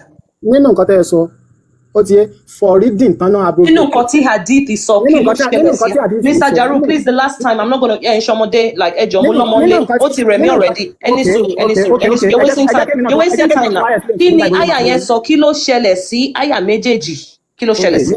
bóyá tẹ́mi náà bá tún sọ báyìí bóyá máa yẹ yín interview wa mọ̀ pé àyà yẹn ò sọ. olówó èkó àbí ta ló fẹ́ Mr Yoms ẹ lè bá wọn sọ̀rọ̀ because I'm tired of it. àyà yẹn ò sọnù náà ni pé evidence kan náà tún lélẹ̀ ìpáyà yẹn ò sọnù ìyẹn tún kọ́ ṣebí inú ìwé wa náà lẹ ti ká àyà yẹn jáde báyìí àbí ṣé inú ìwé ẹlòmíì lẹ ti ká jáde ni ṣebí inú ìwé wa náà ni inú document Islam náà lẹ ti ká jáde báyìí náà kò sọnù náà nìyẹn. Comment section, should we drop or keep him? Because honestly I'm tired. Mo ti repeat the same question látẹ̀kọ́. Comment section ló máa decide delay because for me I'm tired, I can't lie. Comment section, drop or keep. Drop or keep. Any sort of comment section, so drop. Ẹ ṣé Mr Jarur mi fẹ́ jayin bọ̀ mami of kufal irú ẹni yẹn pọ̀ so even ẹ drop wọn kó gbọ́n nǹkan tẹ́ ń sọ látẹ̀kan ni wọ́n ń parọ́ so bọ̀ wọ́n kàn yí ẹ̀kejì ní wípé ṣẹ́rí suratu wazab Quran 33 ga itself àwọn scholar tó compile Quran gan wọ́n jẹ́ kí gbogbo mùsùlùmí mọ̀ wípé verses suratu wazab Quran 33 yẹ over 200 verses lónìí ṣùgbọ́n látàrí pé àwọn tí wọ́n fẹ́ kójọ wọ́n ti kú so kò dẹ̀ sí ẹ̀rí fún. Even the Quran itself, it was 116 verse initially. I think 11 something. Got to reduce it to 114. Oh, clear. So, but any you ni mo. E kan ba so that kan ni but to me mo kan feel like we kan sasi. 114 ni. E ko nse 116. 114. Mélòó ló wà ní Quran báyìí. So, nǹkan tó wá ń try láti pinpoint ni wípé ìgbà tí nítorí pé ojú Ànábì ni kìnìkan. So, wípé ó ṣàn sọ gbogbo yama. But the question is, according to àwọn mùsùlùmí wọ́n ní gbàgbọ́ pé bá ti àwọn ní Injil tí wọ́n lọ tán àwọn ẹ̀mẹ̀wẹ̀ ló jẹ́ kí àwọn nǹkan yẹn ló jẹ́ kó sọnù kì í ṣe pé àwọn nǹkan yẹn sọnù lójú ẹ̀ according to kọ́tà ń sọ náà nísìnyí báyìí àwọn nǹkan nípa Quran yẹn náà ó sọnù nígbà tí Muhammadu náà ó sì bẹ́ẹ̀ same thing tó wà applicable sí Bible ten condemn ó náà ló wà applicable náà sí Quran same thing náà ni àwọn ẹ̀mẹ̀wà Muhammadu náà ló sọ àwọn Quran verse kọ̀ọ̀kan nù ó dẹ́ pọ̀ so mi mọ nǹkan tí bọ́bọ́ yẹn argue sí náà anyway so bóyá a máa ka compilation of Quran yẹn máa gbé wá nínú ìwé tó wà so a máa lè reference àwọn èèyàn máa lè rí nípa àwọn Quran verse tó sọnù pọ̀ so kì í ṣe ká máa fún ọlọ́mú nìkan wà á dìtì yẹ wá so mi mọ̀ ó clear náà.